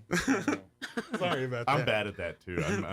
Because people are like, hi, and if you don't, sometimes you don't tell me this is, I'm like, okay, because I just don't, I forget. But anyway, so this is what we kind of evolved into this in the middle of the night, weirdly enough. So it's all good. But of course, and part of it's my fault because Greg mentioned this to me, and I talked to Don. And we were supposed to do it last month, but I forgot to tell Greg because anyway. That's apparently all kinds of miscommunication. Yeah. Anyway, so we're gonna do it here today. But of course, Greg already donated an amazing painting that you did for us. What was it, about 2 years ago? About a year ago. Again, my concept of time is hot garbage. So a beautiful painting, and then and of course you'd actually talked to us about this particular painting. I believe last time you were on the show here, and so it is decided by Greg that we, the American Legion Post, are going to be the benefactors of this next beautiful painting as well too. So that's why Greg is here hanging out, and that's why this is part of what's going on fine here. By me. I know, I just didn't realize I hadn't made the connection. Yeah, and then that's why I kind of leaves like, all right, we'll do our thing. Like, no, this is connected. Okay, gotcha. And this painting here, I mean, it's been on a journey. This was the first one that I had talked about, when right after I had done this one, about doing this painting, and it evolved and came to fruition. And then all of a sudden I started reaching out, and the museum at the USSR Ironsides wanted to take this painting. So y'all wasn't going to get it. But I feel like it's the best now. Right? We are second banana on this. Second banana. Okay. It's because just cool to be a banana at this point. It That's was all I'm saying. It was originally supposed to go to y'all, and then the museum wanted to take it over. Oh, But okay. So we were first on eggs, then second. Indian giver. Yeah. But then a bigger, shinier banana. We're being re-gifted. Okay. Which I'll take it. Well, we're going to need all the artwork we can because we just bought a new building. That's right. So, We do have a new facility, and so you got to get cranking. We got a bunch of wall space. Right on. Right on. Lots of wall space. That can be my third I museum. know Don had already, he was going to reach out to you. I don't know if he had yet. Once we get the front of the building squared away, we wanted to put a big American Legion stuff on the front. But I was hoping on the inside that we could do a mural of Norman E. Harpole. Our namesake, maybe yeah. him and his wife, and maybe a little a flag in the background or something like very patriotic looking and stuff with his name emblazoned on it. I think that would be the thing. I talked to his daughter last night about this, and she is tickled pink. And Norm would be so embarrassed. Yes, he would be. Yeah. Well, his wife would be too. Yes. I still Which is remember, why the daughters tickle pink, probably. Yes, I because they were still very humble remember people. the day I was sitting across from his wife. It was just after Norman had passed.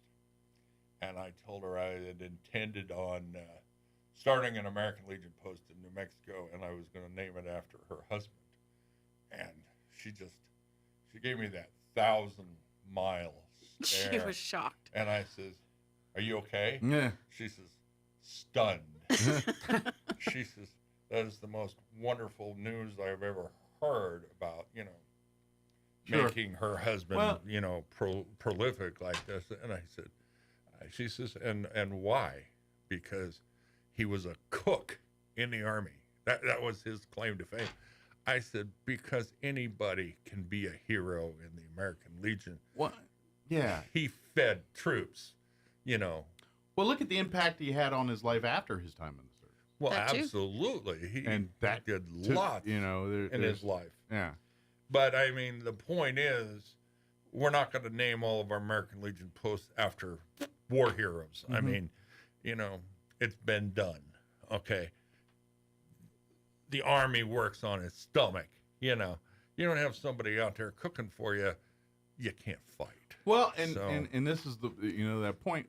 While he's serving the men in, guess what he was doing afterwards? Serving through American Legion. He was very active helping in the American vets Legion. find. He dedicated his entire life to veterans. Exactly.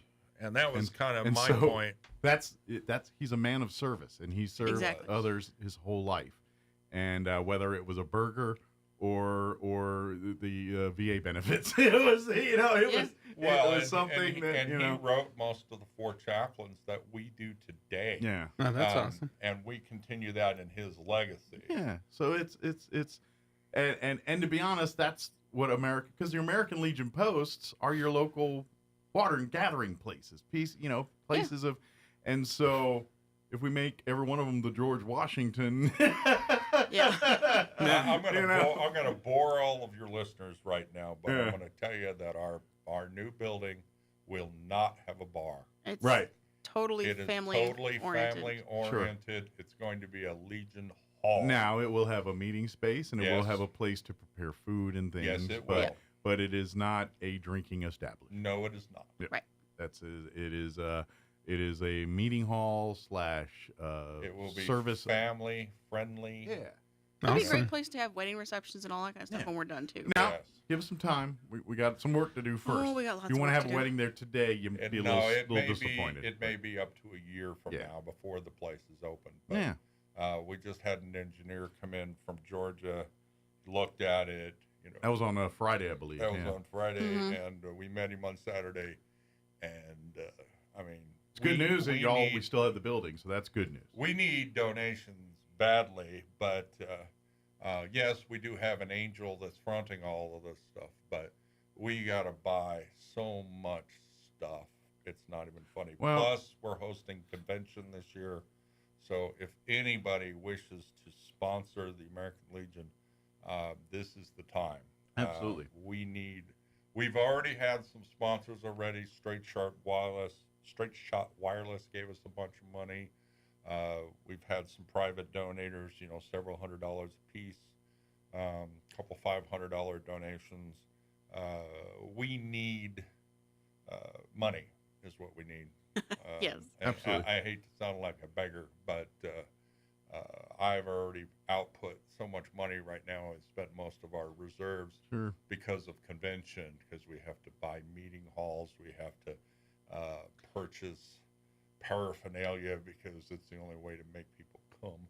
Well, and the nice thing about convention, though, is yes, it's a meeting for the Legionnaires. Yes, it is. And it allows them a chance to get together and share what they've been doing all year, but it's also a great fundraiser for your local post. Absolutely. So if you have a chance to sponsor and put your name out there and say, hey, I'm supporting my local veterans, that's also a benefit and to... like you're talking about, like here this summer when we have the state convention here in Roswell, like other events in town, it generates revenue for the community. Guess what? There's going to be a bunch of people staying in hotels. Oh yeah, shopping, eating at restaurants. They'll be downtown. I mean, we're talking upwards of 300 people are going to be roaming the streets. So these are people that will be spending money in your businesses. Absolutely. So you probably want to get your name out there and say, "Hey, come see us." Yeah. You know, and they're veterans. Yes. Just telling you. I'm not saying all veterans are like this, but if you feed them, they will come. If you feed them and if you treat them well, they're going to be generally the type of people that brag at you in other places. They are very generous. And conversely, if you piss them off, they're going to complain about you in various places. I'm trying not to talk bad about my fellow veterans, but I know who they are. For every yin, there's a yang. Just telling you right now. Just putting it out there. But in all seriousness, they will be patronizing your businesses. So if you cater to them, you probably get a bunch of them stop by. Absolutely. They're going to be staying uptown at the Clarion, well, the Sallyport, I guess it's called now. So anywhere near there. I mean, you've got restaurants, you've got, and then of course you got the alien draws. You got the UFO museum and I don't know, the various other UFO businesses down there that I've been to maybe once or twice since I've been in Roswell. But this is the big draw for people that come in from out of town. So any of you like to step up and do a little donation, we'll get your name out there. If you got some swag. I will say we're giving them swag bags and things if you like to donate items from your business or organization, whether it's a pencil or some jerky or whatever. Notepads, whatever. I do know that Dragon Soldier Enterprises is going to step up and bring They're a doing lot of quite a stuff bit to for the us. table. Oh, awesome. So, and that's VFW basically. That's Mac Dyer and his company. Yeah. So, I mean, we got a lot of stuff going on, and we're going to have stuff to sell. We're going to have shave the commander's head options. That's why they're all mad because I shaved. They're like, well, we can't throw. Sorry. I got to get rid of all his hair. Fill out already. I haven't had hair since 1998, so we got to get rid of it now. So. Yeah, I know. That was the one notice when I saw you for the first time last week. I'm like, he's gone a little Willy on us here. Well, I didn't have access to a barber until probably early March. Okay. And at that point, the hair was so long, I just said, you know what? Let's just do a fundraiser out of it. And now you just want to see how long it'll go at that point. I want to see what happens. Braid it. Now I'm kind of committed to it until June. But I called the commander, the state commander, and I mentioned it to him, and he wanted to buy like $100 worth of tickets. Yes. I'm like, are you crazy? He says, oh, no, I want to shave your head. And there was another guy, too. I can't remember who it was. He wanted to buy $100 worth. And then I talked to Ed Torres down in Las Cruces. He's one of the vice commanders like me. And he's like, yeah, I want to shave your beard. I says, you're going to have to fight my wife for that. But she says, sure, $10 a ticket. That's right. I'm like, well, okay. It grows back. I guess. It's pretty long right now. It's not as long as it's ever been. It's been down to here before, but it's pretty long, and we haven't even trimmed it or anything in a long time. So, I don't know. I could probably look like... Yeah. Probably could look 10, 15 years younger. I don't know. Yeah, I bet it would. I've been told that too, that I look younger with less hair on my head. No, you actually look older with no hair. The beard is what keeps your age. Really? If you were to shave that beard, Yeah. I've you'd told my look like wife. a pasty face. Yeah, probably. You need to go Child. streamline, guy. Well, my wife loves the beard, and that's the reason I still have the beard. Well, And yeah. to be honest, the fact I have nothing here and nothing here, that scares me a little bit. Yeah. That's Okay. a lot of exposure. Okay. Well, I will have to say, in May, end of May, we've got Memorial Day coming up. Yes, we do. So, and we're planning on doing 2 meetings again, like we've been doing. We're going to do one at Memory Lawn, and we're going to do one at South Park in the afternoon. So we are looking for a guest speaker right now. If there's anybody out there that has something they'd like to contribute, we don't care what era. Yeah. Doesn't really matter. We do ask for a veteran. We do. We Well, it are has to be a looking for- veteran. Yeah. But we're looking for someone who has some experience as a veteran. Although, if you're a family member of a veteran, it is Memorial Day, and maybe it's Well, that a would Gold work Star too. family member. There or- has to be or a military connection. a of some military sort. connection, something there, maybe, or maybe, but either way, reach out. You can come to our meetings or go to our website, roswelllegion.org, and shoot a message, or Facebook, and if you like doing social Yeah, we media. are hoping to do a flag retirement sometime near Flag Day.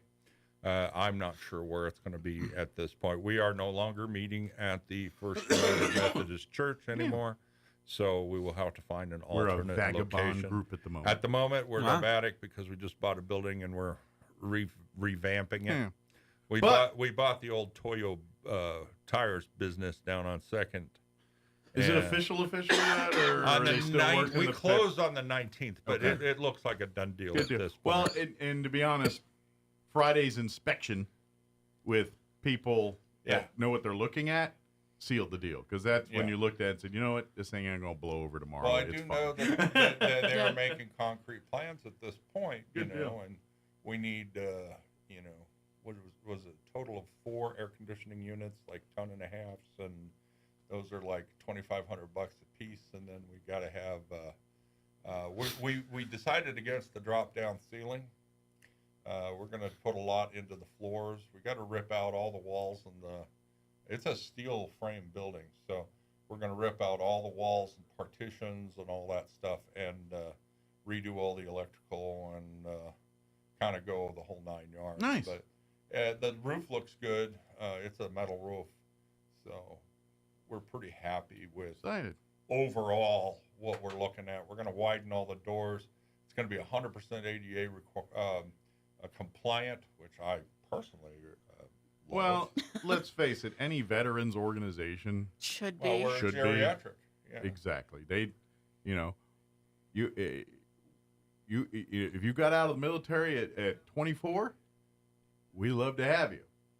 But most of the time, they're not 24 when they come see us. They're closer to 64. Yeah. I hate to admit it, but the American Legion has a stigma. Yeah. You know, and that's old guys telling Sure. war stories And it's, on bar to be stools. honest, VFW, it's all veterans Yeah. organizations deal with that same stigma that you're talking about. But we're getting a lot of younger veterans Well, in we need now 'em. because we are moving away from that model. Yeah. We are no longer the bar stool. Yeah. We have a hall. We're going to have fellowship. We're going to have food. We're Mhm. going to have.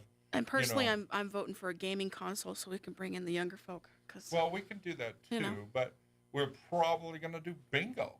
You know, and which is things not like an old that. people's thing. It's a It lot of isn't. fun, There's- guys. I tell you what, in Colorado, I was a bingo manager, yeah. and it was mostly young people who are coming in. It was know, fun. I mean, Yeah, and I would go play bingo at the American Legion. I mean, it cost, $10 or Yeah. whatever like that, and you could win $100, $200. I'll say there is the thrill of maybe winning a couple hundred every night. But I So, mean, yeah, why not? the big cost is in daubers. You know, you're going to pay Sure. $2 a dauber. Daubers and good luck charms from what else I've seen So- on there, because But- as many daubers, there's as many trolls sitting there next to them. Those little troll dolls and Oh everything. yeah. But you look at Oh, Las yeah. Cruces. Las Cruces' main avenue for revenue is bingo.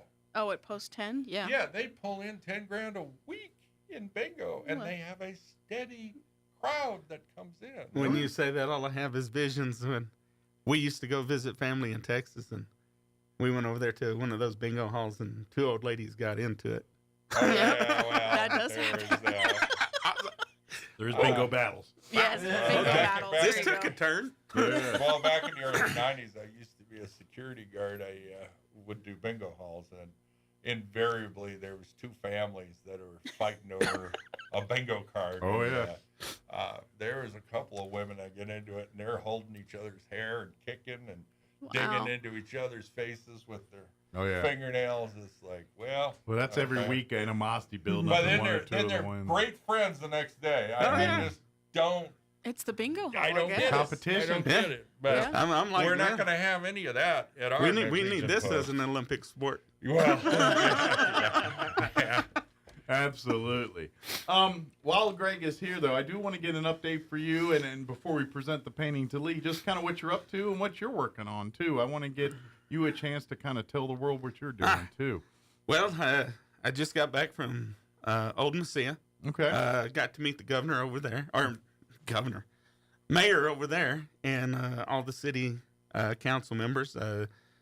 They took over the painting of the old courthouse that was there. Okay. That painting, it had never been painted before, so that was the first time. They absolutely fell in love with it.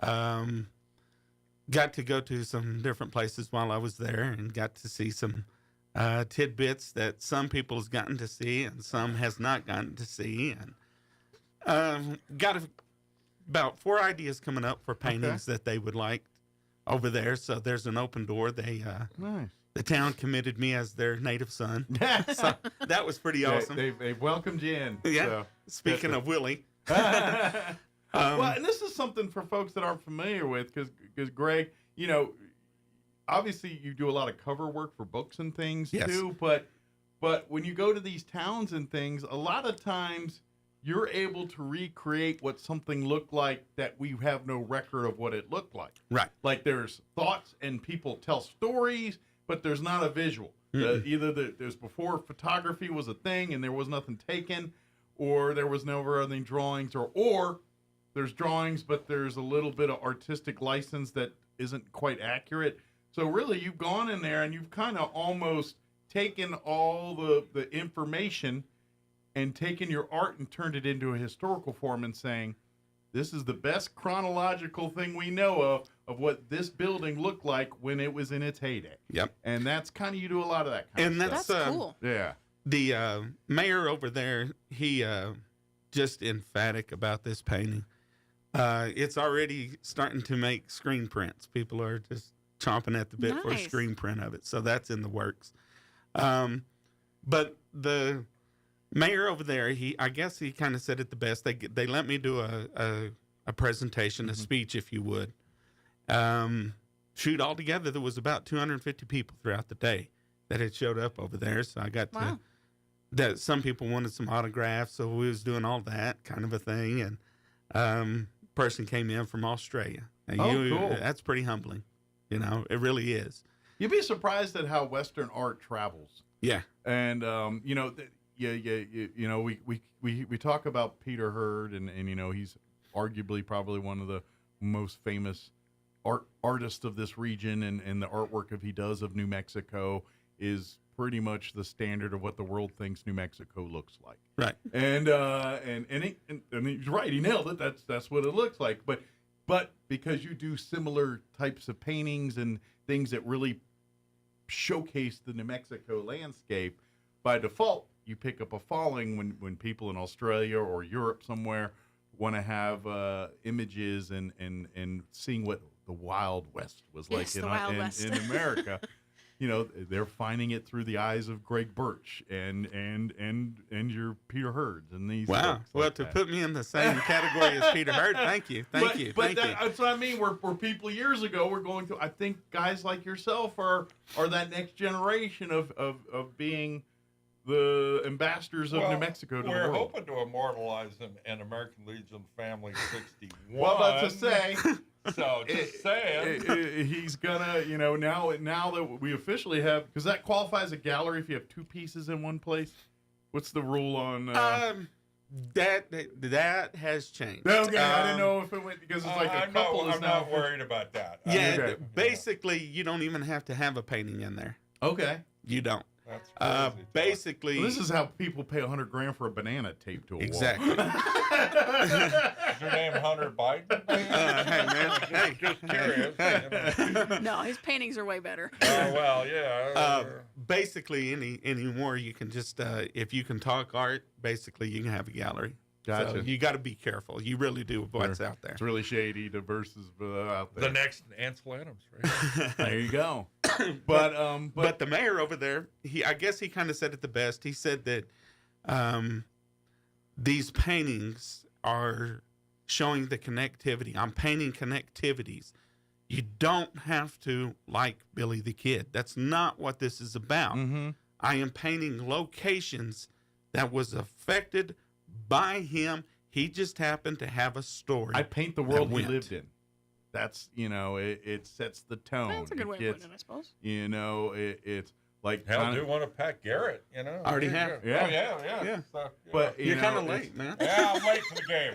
Yeah, wow. But story of my life. I was gone for 6 months. But when Hollywood does a story, and I'm not complaining or trying to judge one way or another, but I am. But Hollywood tells a story, and they're usually the wrong. And story. it's usually wrong, whether it's wrong because of the details in it, as far as the actual dialogue, or is it the location? Exactly. I love the Young Guns movies, but if you look at New Mexico in those two movies, it is a totally different version of New Mexico. Me and John Fusco, we're friends. Yeah. We're on Facebook, and he was the creator of the Young Gun, and I like 2 better than 1. Yeah. Well, yeah, I don't know why. that's Brushy Bill, man. Come on. Me and you's gonna have a difference of an opinion. Yeah, the Brushy Bill stuff's all Brushy Bill's all made up. Yeah, they've already debunked that 10 times over. It's like you break down to the DNA and the bone I'm not structure. talking about the way the story was done. I'm talking about the actual. To be movie. honest, visually it looked more New Mexico to me than the first Young Guns did. It did. Yeah. Well, that was what the first one was filmed there at Sorellis. Yeah, that old town there. And they're at White Sands, obviously. And I really don't know if they portrayed John Chisholm properly, but there's lots of stuff that I can talk to you about off of for real.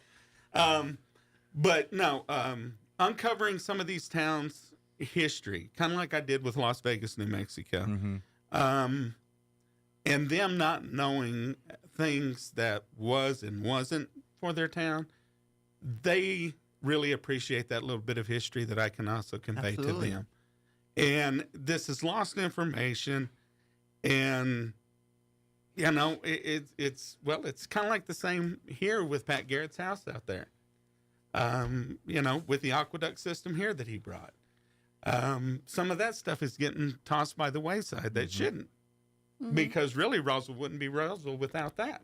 Well, yeah, without water, you don't got much of nothing. Yeah, and.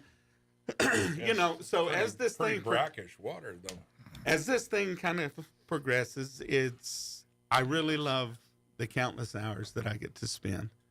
Thus, this painting. Yeah. Now you guys have not seen this painting, have you? No. No, I forget that you guys don't know anything. I didn't even know about it. See, I forget that like he told me he didn't know, but I forgot this fact, and so I just like, oh yeah, everybody's kumbaya on this, and I keep forgetting. You're clueless on what we're doing. I was in Arkansas, buried under a rock. As we loop back to it, yes, okay. The museum called me and they said that basically, like most museums, they cannot take on new characters of this because of the insurance value, and they're just not getting the funding from the government to do this. So we are in works of a new one, hopefully next year, that can go to the Ironsides Museum. That's where this one was going to go, but it was supposed to go to y'all first. If that artwork gets famous, I feel like this one's going to get more famous because of what's on it. This is the prequel. But anyway, but this is cool. This painting, what you're fixing to see, is the only second known painting to actually have Hercules painted on the front of it. Hercules, huh? Because he was on the front of it, holding a scroll. Oh. This painting was 90% done whenever I was fixing to do this and turn it over to y'all. But then they started sending me in information on the ship. So I had to completely change this thing. And you know how hard black is to cover? Yeah. We done it, but... So this one really tested his paint editing skills. Oh, sick. So this is to you guys and all the members at Post 61 and to vets, okay? But here's the old iron. Oh, that's beautiful. Isn't that amazing? That is fantastic. I've got the U.S. Constitution down here. Yeah. Yeah. How cool is that painting? That is that awesome. Wow. That was not what I expected. No, that's cool. Oh. So It's a 3-masted ship? Yes. That's awesome. And point out to what you're talking about with the Hercules? The Hercules on the front there, or on the yeah. Hercules is right up in here. Yeah, I see it. Right Yeah. here. Yeah. That ship actually, instead of what you see today where it comes down, they actually had it with the notch. And he sat in there. I forgot. What do they call that? Isn't that got a term? When they put the statues on the front of the boat like that? Like that's a. Yes. Yeah. I just don't remember the what term. it is. Yeah. Yeah, But I was it- like, I yeah. can't remember the term for it. Oh, that's why I was like, on the front of the boat. I couldn't remember what that term is, but there's a term for that. Well, there's a term for most everything. Yeah, but there's Imagine. They sent me so much information on Yeah. this ship. I've got down to the square centimeters of what boards were cut. Wow. That's awesome to have that information. The Hercules was actually lost at sea. Oh, well, that's a bummer. And don't need my knee. And but that's an amazing painting. And Greg, Thank you very much. yeah, That is thank you awesome. so much to even be considered to be responsible to house this thing. We are very thankful for it, and as soon as our building gets up and ready, I'm sure it'll have a place of honor in that facility there, along with your other paintings and things you donated and worked Well, with. So and- that is so cool. And thank you guys for everything that y'all done, for y'all's service too, for real. Because if it wasn't for all of our service people, I would not have the opportunity to do this painting. I wouldn't have had the opportunity to do any kind of painting. If this doing this stuff allows you to go to these towns and give them their history back, to me, that's cool as hell. I'm just like, especially in place and you need it. I mean, back east, there was a lot more chronicling of things than out west here. And so a lot of it's lost to stories and families and things like that. And so to have someone go back and archaeologically, verbally or physically through these areas to kind of give you the best historical depiction of what was here And there is. whenever, that's a cool thing. They have sent me artifacts with the Gettysburg that they would like for me to do a painting there. Ooh. And that's on that Fitz Road. Okay. There's one of the oldest photographs that they have, and it shows. I guess this one had just barely came out. So if anybody gets around up there to the Gettysburg Museum, go in there and check it out. Oh, I love going. I haven't been there in 20 years, but I love going. But it It's shows all where different now. it shows where the soldiers are first coming in on that Fitz Road. That's cool. Okay. One of the oldest photos. Yeah, last time I was there, that tower outside of Gettysburg was still there. I don't even think matter of fact, I think the whole visitor center moved since I've been there last. So yeah, it's a different. But there's a whole bunch of upcoming things that I've got going on. I just finished up a new historical painting this morning. That's why I was About up. 3:30 in the morning. You can testify that I was up. But I'm going to be dropping that one today. And then I've got another painting that is supposed to be going up to Las Vegas, New Mexico. I'm in the works right now. They are listening to me. Come Sunday, they were listening to me up in Santa Fe of the original jail that was up there. Oh, cool. So It's going to be the first painting. Nobody has painted it. There's actually lost pictures to it. Okay. So this is going to be the first of its kind, and it's under close observation. Let's put it that way. Nice. They are from beginning to end. They're telling me what size canvas to paint on. So we're going to try to go in full detail because, like I said, there's a bunch of lost information. This one I found by a writer that I'm going to be putting out there on him. Oh, cool. That was in his book. He was one of the very first historians in New Mexico. Okay. And documented. Very cool. Cool. Well, I just saw the time. We got to go. Yeah. But thank you so much. Of course, you want to hang out some more, you're more than welcome to. We're gonna talk more about books and things next hour here, but we'd love to have you hang out as long as you want. Okay. So thank you, sir. And thank you. 9 o'clock, you're listening to 106.5 Roswell's Talk FM, KEND, Roswell, New Mexico. We'll be back in the other side of news. At the end of the day, this is all about the will of the people. The words of former President Trump talking about abortion in a video posted on his Truth Social platform. Mr. Trump says abortion should be left to the states to decide. When it comes to a ban on the procedure, the former president says he does support exceptions for rape, incest, or when the life of the mother is in danger. A senior Ukrainian official is denying Russian allegations that his country's army fired drones at a reactor at Europe's largest nuclear power plant. The Kremlin's forces have been occupying and running the Zaporizhzhia plant in southern Ukraine since shortly after the war began more than 2 years ago. The spokesperson for Ukraine's military intelligence agency suggests that there had been no attack, saying Russian forces routinely fabricate strikes on the plant. However, the strikes on this occasion were confirmed by UN's atomic watchdog agency, though it didn't attribute responsibility for the attack to either side. I'm Charles de Ledesma. The best places to view today's solar eclipse. Cody Snell at the National Weather Service says it'll be good. Particularly from northeast Vermont, northern New Hampshire, and most of Maine. Those places look like a pretty solid lock to be able to see the eclipse pretty crystal clear. Then the other spots that have the best chances are from around central Arkansas to southern Indiana, but those areas will likely have some high clouds, but in that case, the high clouds won't be obscuring the eclipse completely. They'll still be able to see some of it. And whatever you do, do not look at the sun during any phase of the eclipse without specialized, genuine protective glasses. Looking at the sun with the naked eye or with inadequate glasses could result in serious permanent damage to your eyes. On Wall Street, the Dow 70 points higher. The NASDAQ is up 72. More on these stories at townhall.com. Everybody wants cheap airfare, but where do you find it? You call low-cost airlines. Their prices are direct from the airlines, and they're so low you can't find these fares published anywhere. They specialize in cheap flights, discount hotel rooms, cheap car rental rates, and great package deals anywhere around the world. Wherever you want to go, they can help you get there cheaply and with a best price guarantee. If you want the lowest prices on your airline tickets or other travel services, call now.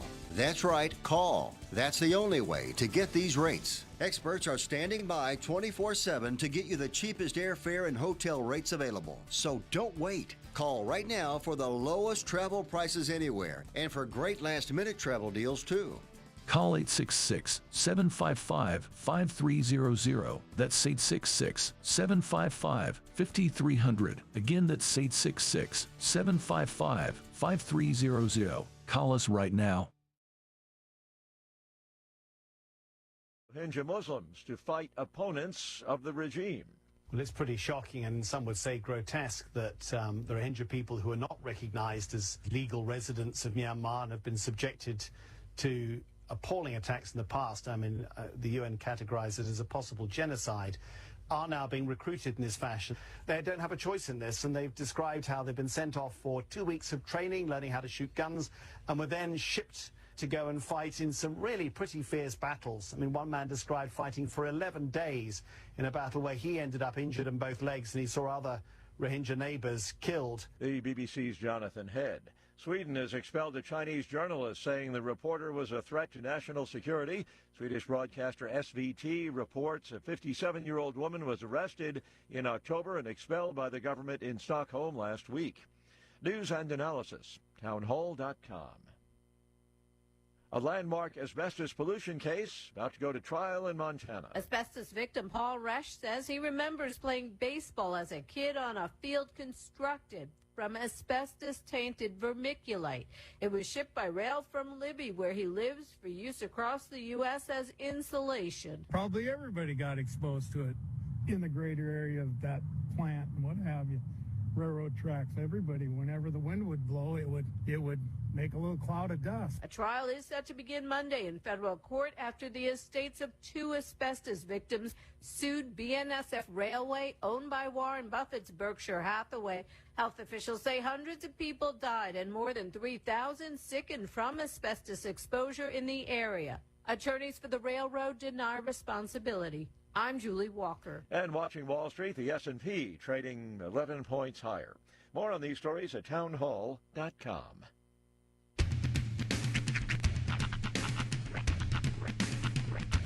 What in the wide, wide world of sports is going on here? I promise you, whatever scum did this, not one man on this force will rest for 1 minute until he's behind bars. Now let's grab a bite to eat. Yeah, come on. I feel the hot wind on my shoulder and the touch of a world that is older. I hit the switch and check the number. I leave it on and then I slumber. I hear the rhythm ringing through it. Flamenco guitar and cumbia music.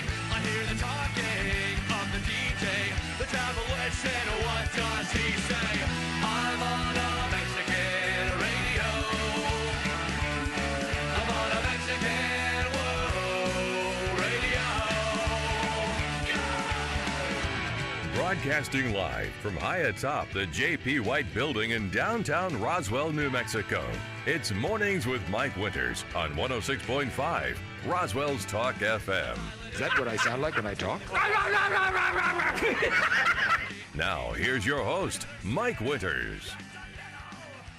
And good morning. It is 6 minutes after 9 o'clock. Welcome to hour number 3. This is what they pay me for. Trace and Viernos. Good mornings with Mike Winters. Right here on 106.4, 106.5 Roswell's Talk FM. Happy Eclipse Monday, everybody. It is Solar Eclipse Day. And here's where I'm a little disappointed. Because ever since people have been talking about the solar eclipse for the last, I don't know, week or so here, pretty, not really much, no, but I have only seen, to my disappointment, one reference to Bonnie Tyler's Total Eclipse of the Heart in the whole eclipse. Very 80s. Very 80s. Yeah. I only saw one. And in my brain, for the last 2 weeks, every time someone says solar eclipse, I'm like, turn around, bright eyes. I'm sorry. The whole time. So, I am, this morning was the first time someone has made a meme reference to the Total Eclipse of the Heart song. So, I am disappointed, but thank you. That it was, if we're going to, there is so much cheese on the internet that why did I get some cheese I wanted, but it got barely any cheese? Anyway, but today is that day. So whether you're going to be singing Total Eclipse of the Heart, whatever you do during that time, if you're going to go outside, please put on the glasses. And I've seen a video at least 3 times of how to put on the glasses. And I'm like, if you need to know how to put on the glasses, you should stay indoors. Just saying. Well, but and actually what they're doing, and it makes sense because people are creatures of dumbness sometimes, is don't look up and then put the glasses on. That's dumb.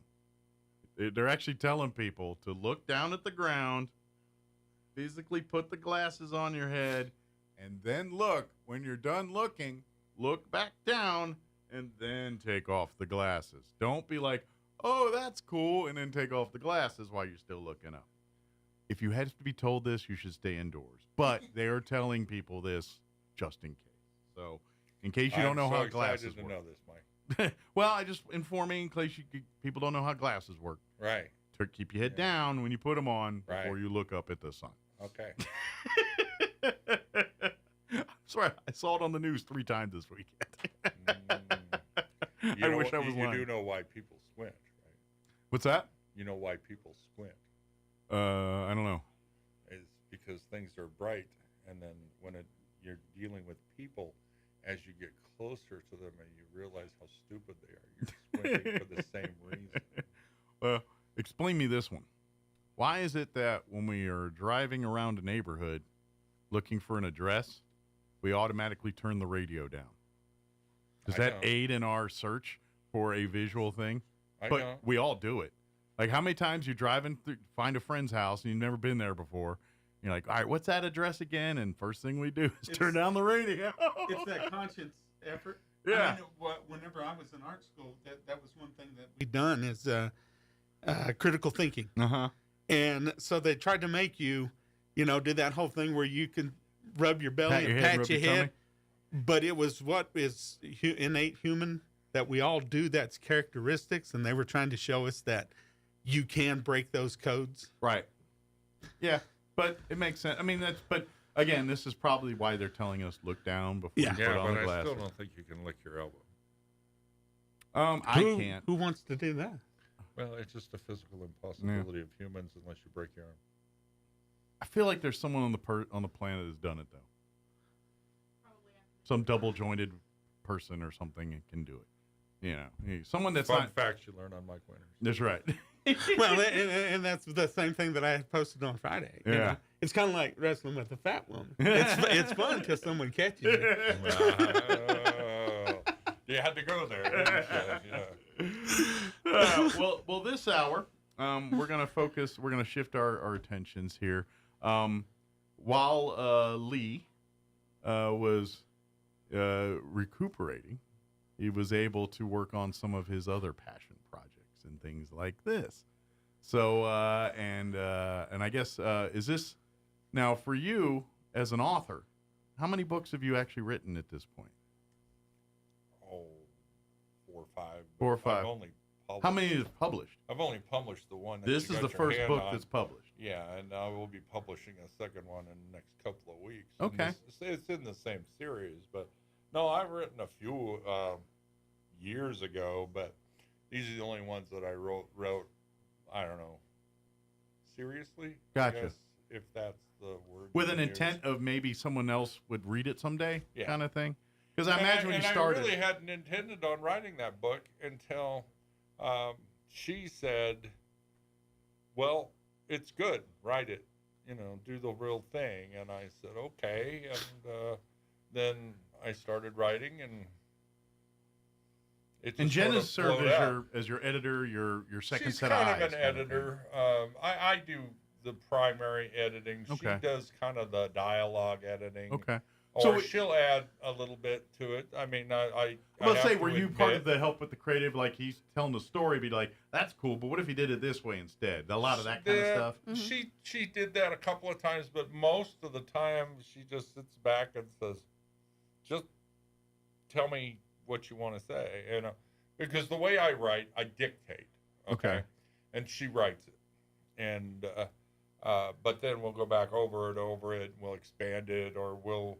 I'll start with a bunch of ideas, and I'll say, "This is what I want to do in this chapter," and then I will actually physically go back and write it myself, that whole chapter. Gotcha. Then she'll go in, and she's a real stickler on how dialogue is supposed to be done, so she does dialogue. Gotcha. Or she would complain sometimes that she keeps you in the rules. Basically. Yeah, well, I would talk about what's going on, but then it would be better to move forward certain pieces in dialogue, versus this is what they're thinking and this is what they're doing and this is that, as opposed to let's talk to the alien, let's figure out, let's relate to each other on a more personal level. Okay. And that's what we did. Cool. So if I can give kind of a brief oversight of the book. And I will, I'm just kind of introing it now. I just want to, Okay. So before we get into the story, I just kind of wanted to kind of introduce people to the author side of it a little bit. And then we'll kind kind of give It took about 2 years to write that book there. Okay. The second book I wrote in 6 months, roughly. So, I mean, it's not something I pump out overnight. So the other books you've written, are they same character? Or is it a different story altogether? Completely 100% Okay. different. Yeah, nothing. This is a unique story that I've told. I didn't know if like the other books were just a early visions of this character and it's since evolved. No, in fact, something different, or some of them weren't even science fiction. Okay. So I mean, it's. So what was the interest in writing for you? Was it to write stories, or is it the other side, the information and the nonfiction side of writing that drew you here? I would say, and this is going to sound like a negative, and it's not intended to be, but a lot of things that are being pumped out these days just seem so plastic. Gotcha. And you're like, I think I can do a better version. version. I appreciated when I was growing up, like Isaac Asimov, and if you're going to go into the fantastic, like Piers Anthony, or things of that nature, but they had a solid story to tell. Gotcha. It wasn't just the science fiction. There was interpersonal relationships. There was a story to go with the science. Story to go with the science, and I also don't subscribe to the Roswellian, as I put it, theory of aliens. You get these green and gray little short guys that look like elongated this, that, or whatever, and some of them probe you and some of them don't. And right. I just don't subscribe to that type of thing, and in order to make it more relatable to my readers, they're invisible. Gotcha. You can't see them. They've been here for years. You just don't know it. And that way it's more of I saw something funky. You could say, well, maybe it was that. I don't know. But my aliens are different. Gotcha. In fact, through most of that book that you're looking at there, they don't even know. There's only one person that knows it's an alien. And that's not till the end of the book. Okay. Very cool. Karen Lewis is my main character. And this is based in military science fiction. So she's in the Navy, and the time period is between about 1976 and the year 2000. Okay. So there are references to things going on in the world at the same time. Tom Cruise's Navy. Program. Well, I suppose, but the Navy portion is only maybe 30% of the book. Gotcha. And after that, it becomes part of what we loosely call the program. Okay. And the program involves alien technology. Okay. Not necessarily the alien itself. Gotcha. And this technology involves, it's actually a creature that you put on your skin. Okay. And it subsists on your waste products. Okay. And but they didn't realize that Space it was. crab. Well, they didn't know it was a sentient being. Gotcha. And so the whole story is discovering this. Okay. So they're learning what's going on. I gotcha. Yeah. And this is kind of, and I people can get mad I'm going to do this, but you had mentioned when you were talking about this book and the story and everything, and where science fiction sometimes lacks the heart side, because they're wrapped up in the science fiction that you forget what draws you into that. And this is where, and to be honest, your book and this probably parallel a little bit is the Resident Alien TV show that the Sci-Fi Channel Oh, please.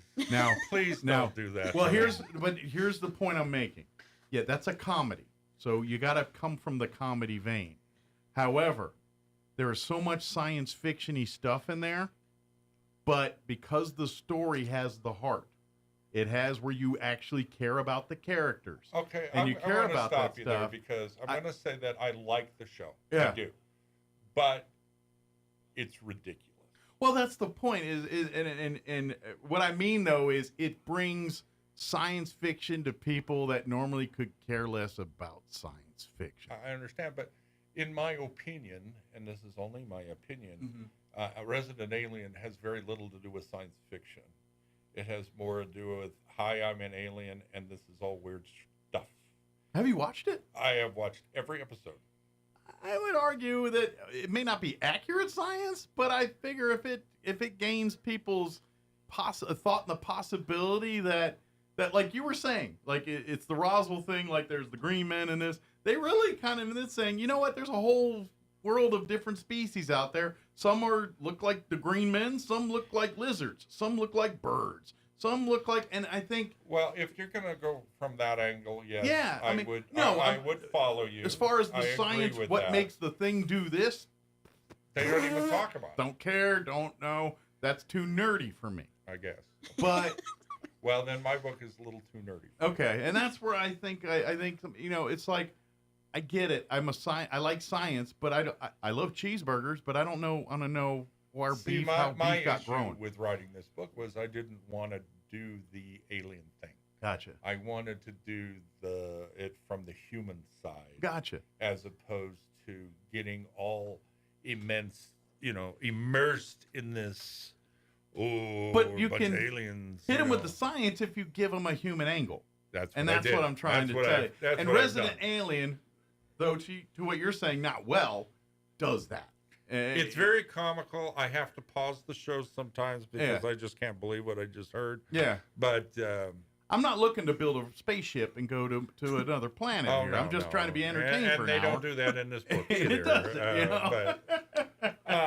But the thing is, the whole book is based from the military side. So it's considered a military application at the very beginning, and they treat everybody like crap because that's the way the U.S. government does things. But at the end, she prevails. Gotcha. But I don't want to give too much away, but that's kind of the story arc.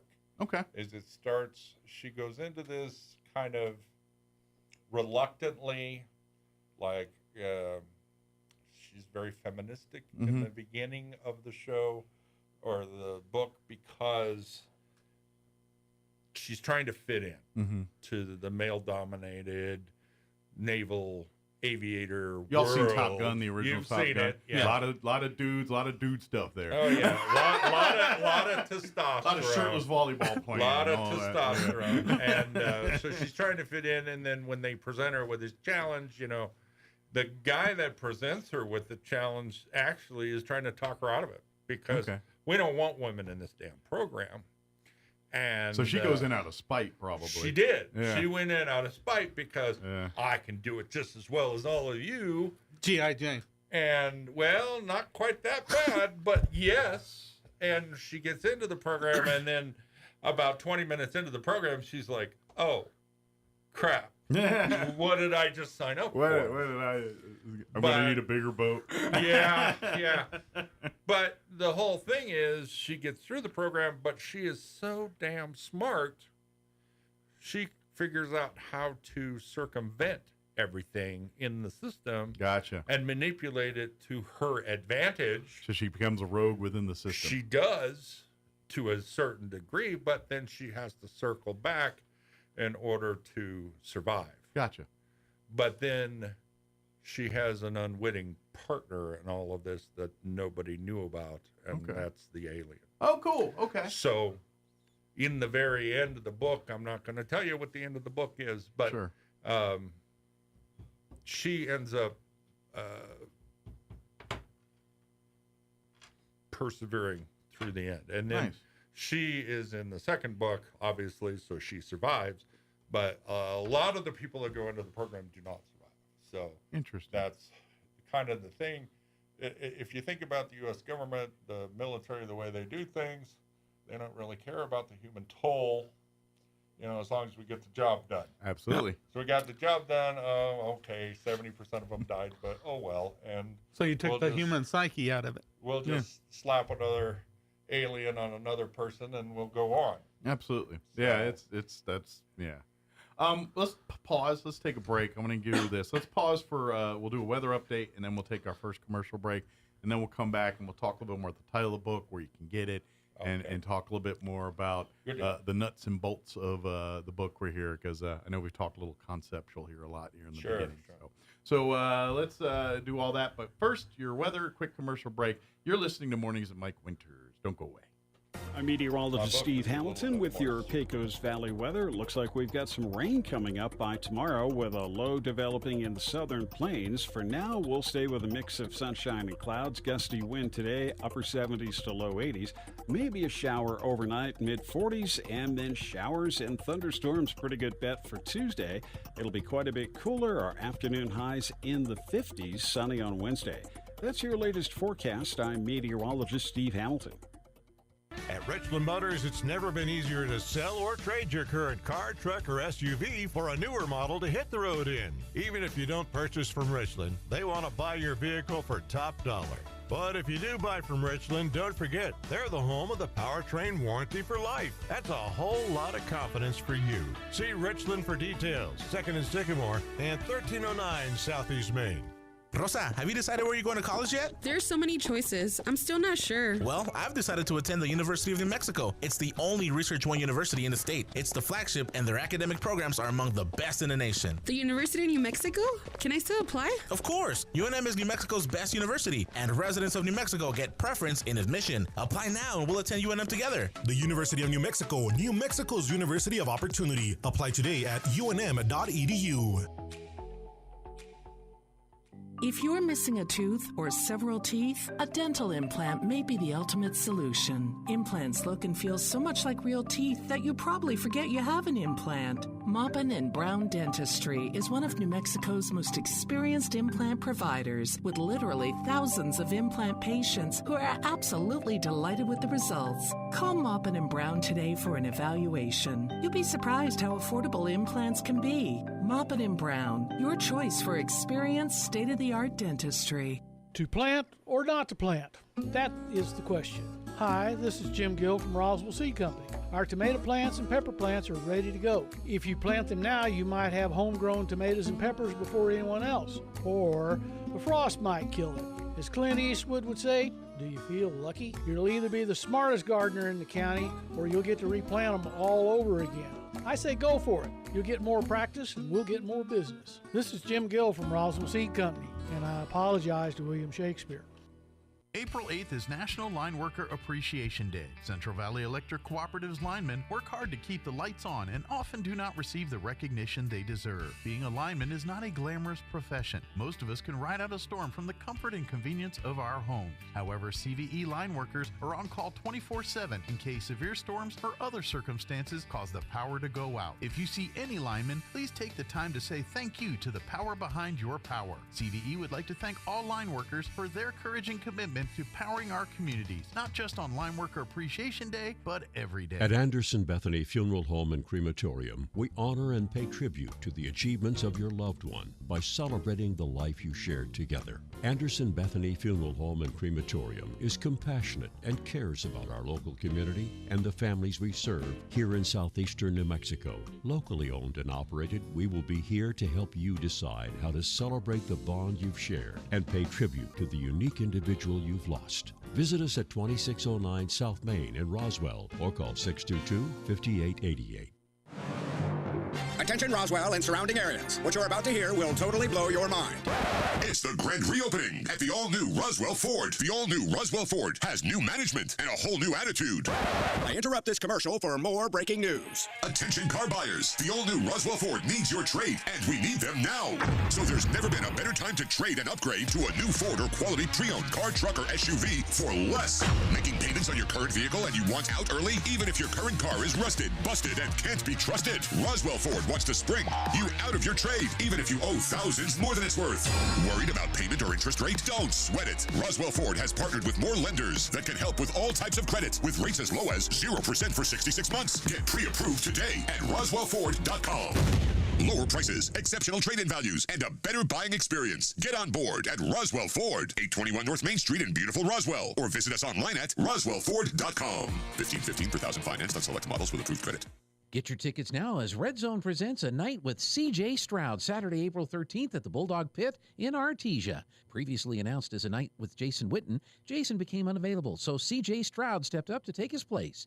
C.J. is the 2024 Offensive Rookie of the Year with the Houston Texans and two-time Heisman Trophy finalist. Admission is free, but you must have a ticket to enter. Jason Witten printed tickets are still good, and remaining tickets are available at the Artesia Chamber of Commerce. This invitation is courtesy of H.F. Sinclair. Excited about C.J. Stroud coming to Artesia. Artesia, it's back. Red Zone 2024 is coming Saturday, April 13th to the Bulldog Pit, featuring A Night with 2024 Rookie of the Year and two-time Heisman Trophy finalist C.J. Stroud. Doors open at 6 p.m. Event begins at 7. Tickets are free of charge, but you must have one to enter. Free tickets can be picked up beforehand at the Artesia Chamber of Commerce. Red Zone 2024 featuring C.J. Stroud is a presentation of myashley.org. For free tickets and more information about Red Zone 2024, please contact the Artesia Chamber of Commerce. The tool used to measure your feet at the shoe store is called a Brannock device. The person that measures your feet at home for no reason is called a creep with a foot fetish. Here's Mike Winters. And good morning. It is 9:30, and we're joined here in studio by author Lee Master, author of the book 182, which you can get right now. Which camera? Am I on the right camera? Yeah, I'm on the right camera. I always got to make the right cameras. This is available on what, Amazon? Well, it comes up on a bunch of different sites. In the end, try to buy one of those courses. Gotcha. It all roads point to Amazon. Such is life. And I've been warned several times that Amazon is not the best, but it's good for indie authors to get a little bit of work out there. Well, yeah. To get, we live in such a different world than 30 years ago when it comes to getting, well, anything out there, from artwork to music to books to anything. It's good and bad. Whereas people that don't have a platform per se now have a platform. Well, see, unless you go out there and buy a lawyer, you're not going to go. The Amazon is the best platform because you're not. You can make New York Times bestseller if there's enough views off of Amazon. You have to pay to be on that list. Right? $100,000. But that's only for that license, and that's going through that lawyer. But if you go through here and you get enough on Amazon, you can make New York Times bestseller. Right. It's harder. There's a new, but they got to give you attention there. After a while, I guess. There's a new service out there. I can't remember what it's called. Something Funnel. Yeah. Something Funnel. I can't remember what it is. I looked at it the other day, and it only costs about $100 to get in on the ground floor. Yeah. But you have to do all your self-marketing and stuff. Now, I hired a marketing firm for this out of New York. They actually created a video, which is on my website, leemasterpublishing.com. I have not finished writing that site yet, so there will be blogs and links to the new book and all that stuff. But it's a very decent video, in my opinion. And a lot of people have watched that video, and they're like, oh, I gotta buy that book. And I will tell you that in Arkansas, when I was in the hospital writing the second book, people would drop by and they would ask to see the video. So I would show them the video, and then after a while, it got difficult to find it on my phone, so I uploaded it to a site and created a site from Arkansas called leemasterpublishing.com, and I put the link on there, and everybody in the staff was watching the damn video. Cool. And then they would buy the book and run in to have me sign it. You know, it was like this big deal to have a patient of theirs that was an author. Sure. And there's one lady, she was a very good nurse. She's been a nurse for like 30-some-odd years, 36 years, I think.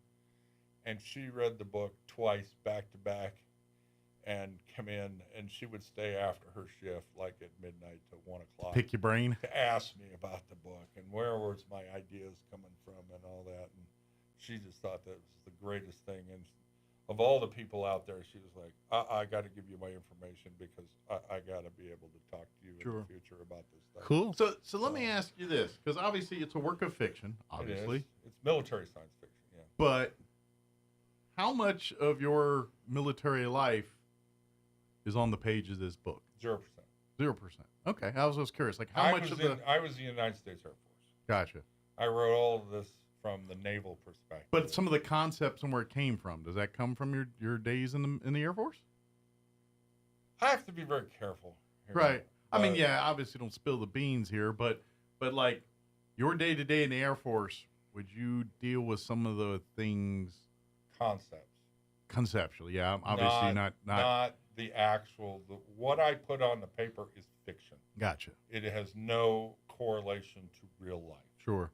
However, if you've been in the military, you held a top secret clearance. Sure. You would see certain elements there, but I fictionalize them intentionally because the last thing I need is, the United States military coming to me and say, "What are you putting on me?" Sure. It's like, because I know that Tom Clancy, for instance, he got visited. Yeah. Well, but he got a couple of things. If you ever read a Tom Clancy book, and it's like, well, of course, because he's talking about the knobs and the whistles, and it's like you're reading Hunt for October, and you read the book, and I'm not saying you can drive a submarine when you're done, but you're going to know a whole lot more about submarines than you did going into that book. Right. But in the case of Tom Clancy, they went in and they proved that he had no access to top secret information. Yeah, he's literally a guy who was created just writing. Sure. Freelancing. But I would imagine, too, your life experiences influence how things go down in the book from time to time. I have positive and negative views of the military. Gotcha. I have reflected both of them in this That's book. what I'm saying, I guess, at the end of the day. Not the green men part per se, but how the character navigates through things, the situations they're put in. I'm going to guess these are things you've seen something like that in your time in your life in the military. I take the Fifth Amendment. Whoa! That's what I'm saying. Wow. That's what I'm saying. I do want to ask about the artwork and everything. Is that yours as well, or did you have friends or family? How did that all come to be? That particular artwork was done by Sean Duran. Okay. The tattoo guy, Exotic Tattoo. Oh, okay. He did that for me. All right. Is that a tattoo plan for you? He changed his name to Sour Alien. Oh, it's Sour Alien now. Okay. I'm sorry. Yeah, he did that. Okay. Now, the cover art for the next book, which is called Targ, I did that one. Oh, okay. But no, this one was done by him. I told him I needed the moon, I needed 7 stars, I needed an aircraft carrier. Sure. You need to let me do your next book. Atlantis. What's that? After this next book, you need to let me do the artwork for you. I'd be happy for you to do the artwork. Have you done? I know he's done a lot of artwork. A lot of yours, obviously, books and cover Western subjects. Have you done outside of that genre and stuff? All them book covers for Cindy Sun. I would love for you to do the artwork for the current book if you like. Sorry, I didn't mean to make a business deal. No. It was but to be honest, I knew the artwork when it comes to books is just as much a story as the story within the book, and so I was just curious about this. That. This isn't a done deal. I mean, seriously, this is the artwork that I created here. But if you wanted to do a better, I'm more than happy to work with you. He is an artist by trade. I know. A thought. But no, you know what? If that happens, what another cool little thing. You may be getting an email here at 3 o'clock in the morning. That's perfectly fine. I haven't published it yet, so. But that was the working cover that we were working on. But are you amateur artist yourself? Do you like to draw and do things, or? No, I couldn't draw if I was paint by. Yeah, well, the fact that you did some work tells. I was like, well, maybe he's got a little bit obscured because I'm literally like, how many stick figures in the picture you need, then I can get you. Well, if it's stick figures, I'd have Lizzie do it. Hey, what? No, I did that on Canva. Okay. Canva has free stuff, and so it's done with computers, I guess. Yeah. I mean, when I hear drawing, I'm like notepad, pencil. Yeah, the last thing you want me to do is write. Because I do computer too. I'm the only person that can read my own writing. Can I ask you though, what does 182 mean?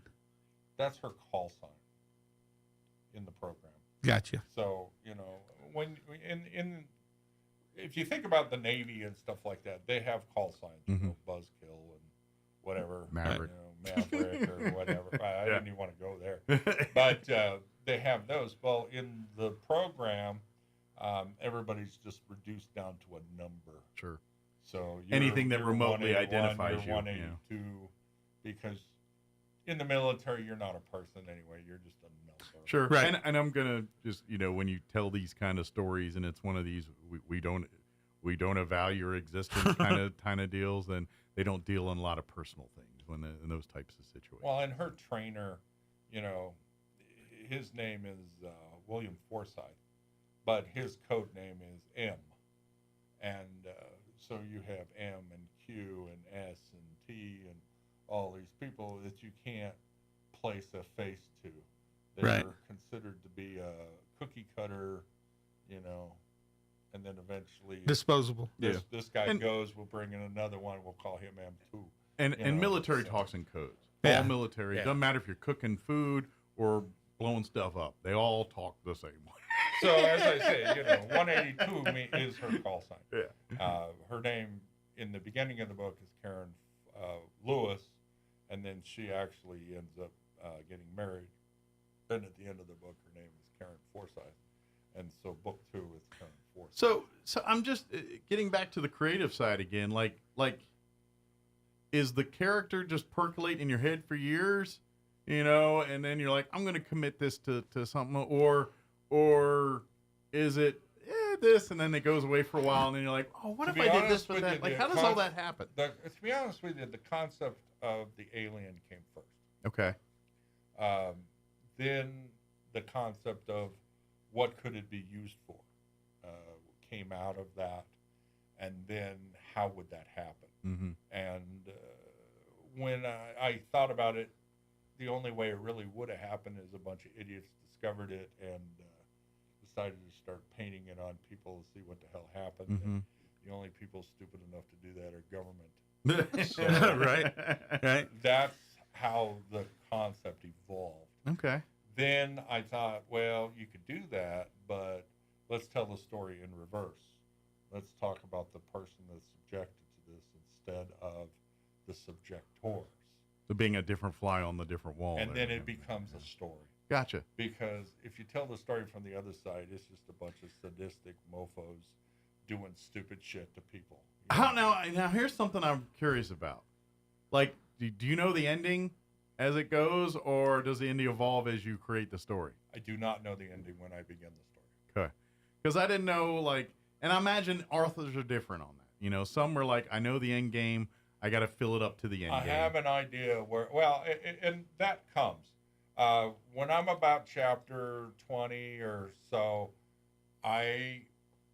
especially in the case where I know there's going to be another book. Mm-hmm. Now, after chapter 20, I have to start laying the groundwork to tie into the third book in the series. Gotcha. So by about chapter 20 or 21, I've already decided how we're going to end. Mm-hmm.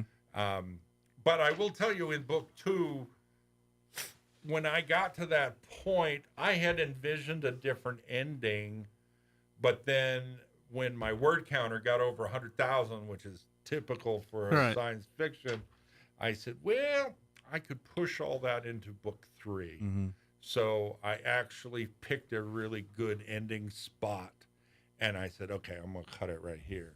And my hope is that it's more kind of like the Star Wars Return of Empire Strikes Back, where that was one story, but then you found a spot where you cut, and then you just started up a good again. spot to pause the story to pick it up at a later date. Right. Yeah. And to me, that works because you still have the same flow of the previous book. Sure. And then you're moving into the next book. And sure.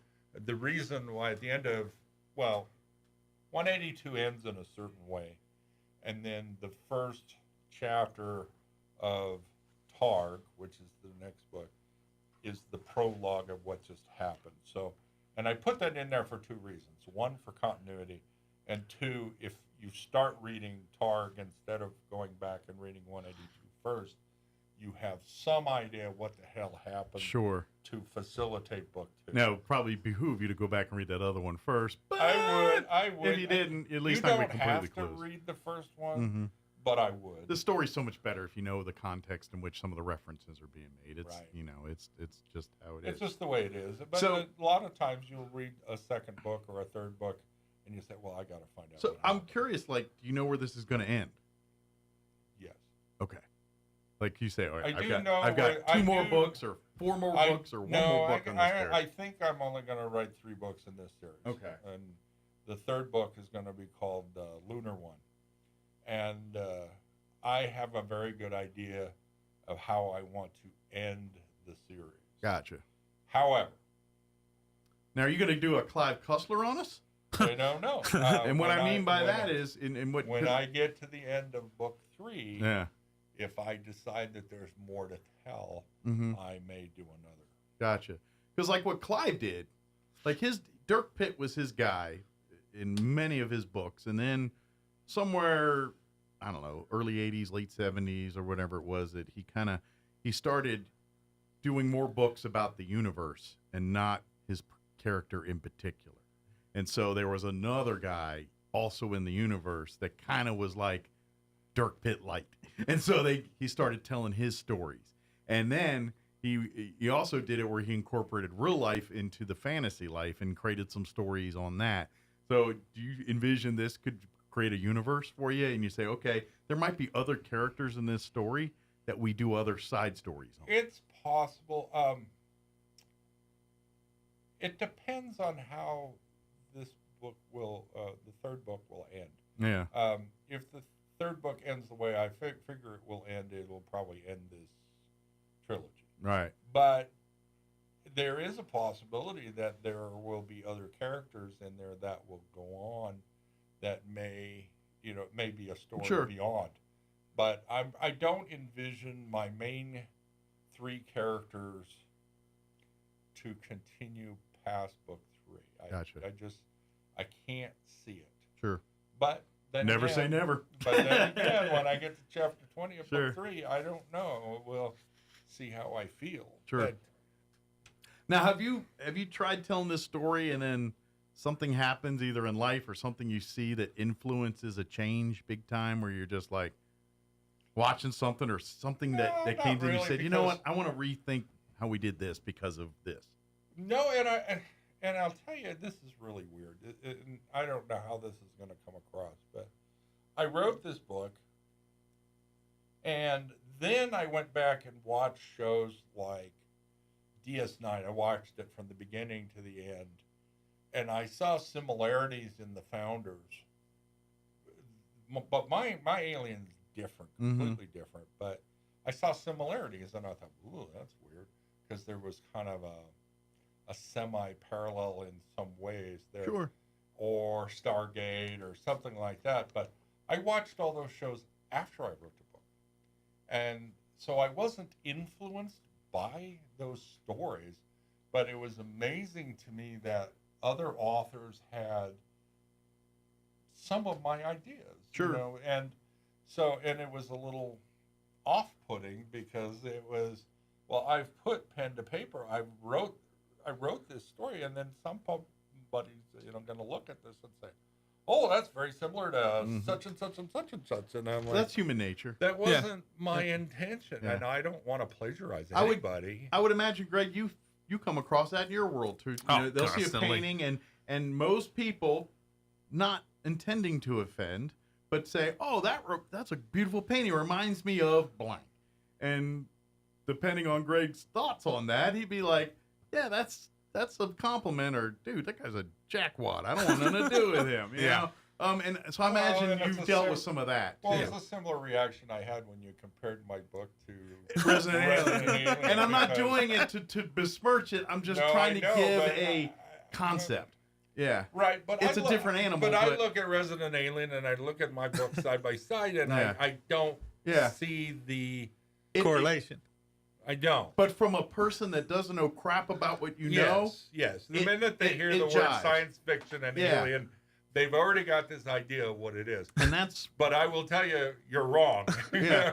Because, but this is where people that are too close to the sun sometimes need to tell them. It's like, hey, we all don't experience what you experience. It doesn't make sense to us. Yeah. You gotta lay it up a little bit. Yeah, but you gotta Hermes give was me right. some backstory. You're gonna fly too close. You're gonna melt your wings. So because they are not the same thing. So that's the balance and I'm not trying to tell everybody that I'm as good as these other authors. Sure. But I would say that this is my first foray. This is cool that you're doing into the publishing world. And if you like my book, great. Well, if you don't, that's okay. And I'll tell you this right now: why all those doctors and why everyone was so enamored and cool and found it fascinating with what you're doing. It's because you're doing something that every human being wants to do, but sometimes doesn't have the guts to do it.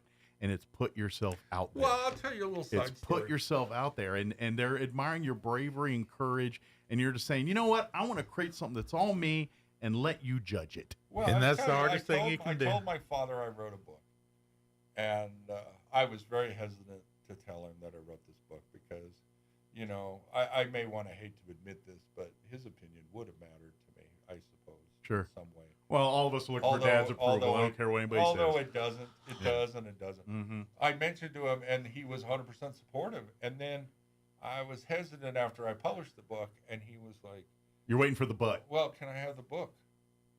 And I'm like, you want to read the book? You're right.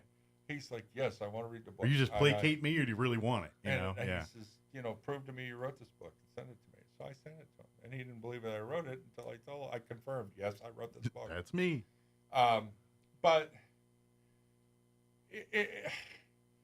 I mean, I don't know how to, phrase this, but I'm sure all authors and artists go through a phase where you wrote it. It's a piece of yourself, okay?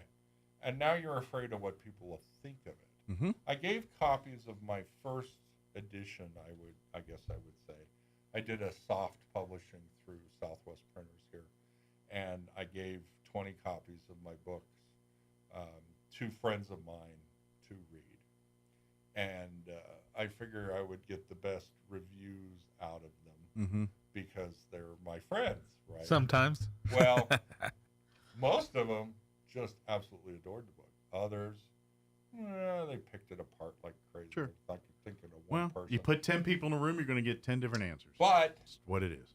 The negative comments that I got from the book actually helped more. They're constructive than the positive ones, because I went back and rewrote certain pieces of the book to make it more clear, or I added certain elements to it. And so I learned from this. And then Charlie Rice, which is our historian Great guy. / adjutant for Post 61, he asked to read the book. I said, okay. So I gave him a copy of the book. And he read the thing, and he was all over it. And he said, this is absolutely the greatest thing ever, and he's selling it to all of his neighbors and all this, that, and the next thing. And he says, when's the next book coming out? And I told him, and he says, wow, that's great. And I said, well, I'll tell you what. That's how it happens, man. Starts word of mouth. I'll send you a few chapters. Tell me what you think. And I did. And he would come back mostly with just grammar errors, which, no offense to Jen here, she doesn't know how to spell for crying. So I had to why they make spell check. I have to go back and redo all the spelling. But, sure. He would pick it apart, with all the spelling and stuff. But then he would say things like, I wish I knew more about this. Sure. So about 5 chapters later, I talked about that. Yeah. And then he was like, oh, that's not what I thought it was. But that's the cool part, because that's the whole point of storytelling, is you're telling a story, but it's also to evoke the imaginations. Because when you hear the story or you're absorbing the story, you always put yourself in some way, shape, or form. How would I navigate that? Or how would I do? And the more the reader does that, the better a job the author's doing. Because at the end of the day, you're just getting them into your story and getting them they're curious on wanting to know what happens next. Well, before we run out of time, Yeah. LeeMasterPublishing.com is probably your best bet. Okay. On the right-hand side, right now, the only book you can buy is 182 because I haven't published Target yet. The rest are not sellable But yet. there are 3 links on the right-hand side.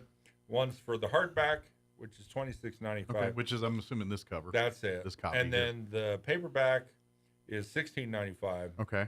And then the Kindle version, you can download Kindle for $9.95. The digital version. The digital version for $9.95. So, Excellent. Just wanted to get that out there before. Go buy the hard copy, but as Lee starts putting series out, the Kindle will be your friend, because I know that's the most frustrating thing when you're done book 1 and you're ready to read book 2 and you're like, dang it, I gotta go to the store. Yeah. The Kindle, and it's bailed me out once or twice. I don't use Kindle often, but when I'm series books, they're your best friend, because as soon as you're ready to find out what happens next, doot, doot, doot, there's the number. Excellent. So, Yeah, but the crazy part is it costs more for printing and shipping on the hardback and the paperback. I make so much less money on the physical copies. oh, than well then buy the Kindles up. But then they got this Kindle Read program or whatever. I make like 3 cents a page or something like that. And it's crazy because I'll get these royalty checks, 60 cents. Yep. Somebody read 12 pages. Hey, it adds up. Every Man. little bit counts. Come It on, adds get your up. soda. but this is really cool. Again, you can go to Amazon and check it out. Give out the Lee Master. LeeMasterPublishing.com. But if you go directly to Amazon, you have to go to Amazon Books first. And then the search term you have to put in is 182 space Lee Master. Okay. That's the only way the book comes up. You can't just do a Google search or whatever on it, because if you do, you're going to get Barnes & Noble, you're going to get Goodreads and all these other things. And Amazon doesn't seem to come up in the Google search Gotcha. or the DuckDuck search or whatever. Lost in the whatever logarithm there. And I don't know if Barnes & Noble or these other ones do a markup or something. So I'm sure They get do their after taste. so many. They get their taste. Don't worry. Yeah, they'll get their hooks in. Absolutely. you do better going straight to the Amazon page. So, and you know what? If all of that's confusing to you, go to our American Legion Post 61 page. You shoot a question, we'll find a way to get the links to you. No problem. We'll cross promote. No problem. They got you. Well, thank you guys. Appreciate it. Thank you for hanging out. Thank you. And this is cool. I'm now that you give me a copy, I'm just my bathroom reading is going to be changing here for the next couple of weeks. Gonna read it in the bathroom. Hey, That's a good place for it. I that's guess. an honor. That's where I do my best work. Wow. I wish I was lying. Wait till he does the remote podcast. But thank you. I appreciate it. We'll see you next time. 9:56. We got to play a couple ads before they kick me off the radio. Don't go away. Attention Roswell and surrounding areas. What you're about to hear will totally blow your mind. It's the grand reopening at the all-new Roswell Ford. The all-new Roswell Ford has new management and a whole new attitude. I interrupt this commercial for more breaking news. Attention car buyers. The all-new Roswell Ford needs your trade, and we need them now. So there's never been a better time to trade and upgrade to a new Ford or quality pre-owned car, truck, or SUV for less. Making payments on your current vehicle and you want out early, even if your current car is rusted, busted, and can't be trusted. Roswell Ford wants to spring you out of your trade, even if you owe thousands more than it's worth. Worried about payment or interest rate? Don't sweat it. Roswell Ford has partnered with more lenders that can help with all types of credit, with rates as low as 0% for 66 months. Get pre-approved today at RoswellFord.com. Lower prices, exceptional trade-in values, and a better buying experience. Get on board at Roswell Ford, 821 North Main Street in beautiful Roswell, or visit us online at RoswellFord.com. $15.15 per thousand financed on select models with approved credit. Innovation, service, integrity, and knowledge. J.S. Ward and Son Insurance Agency. Auto and home, life and health, personal and commercial. Bonds too, since 1925. We have the coverage for you. Innovation, service, integrity, and knowledge. J.S. Ward and Son Insurance Agency. Foot and ankle problems are often agonizing, but they don't have to be. At Artesia General Hospital, we're passionate about helping every patient return to optimal mobility with confidence and comfort. Our board-certified podiatrists, Dr. Jennifer Chow and Dr. Michael Krupa, provide a full spectrum of services ranging from routine foot care and pain relief to customized treatment plans and leading-edge surgeries. Visit artesiageneral.com/footcare to request your appointment today. Hi, this is Melanie from Glenn's Furniture, and I want to tell you about our store-wide sale happening now. All items in every department are on sale. Upgrade your living space with power reclining sofas and love seats or beautiful sectionals with charging ports. Create ambience with amazing table and floor lamps. Get that long-awaited restful night's sleep with the new Serta mattress. Every department is on sale from our existing prices. So come down to Glenn's Furniture on the corner of Union and Alameda, where delivery is free since 1953. Get your tickets now as Red Zone presents A Night with C.J. Stroud, Saturday, April 13th at the Bulldog Pit in Artesia. Previously announced as A Night with Jason Witten, Jason became unavailable, so C.J. Stroud stepped up to take his place. C.J. is the 2024 Offensive Rookie of the Year with the Houston Texans and two-time Heisman Trophy finalist. Admission is free, but you must have a ticket to enter. Jason Witten printed tickets are still good, and remaining tickets are available at the Artesia Chamber of Commerce. This invitation is courtesy of H.F. Sinclair. Excited about C.J. Stroud coming to Artesia. Bill Cunningham is now in Roswell on 106.5 FM, KEND Roswell.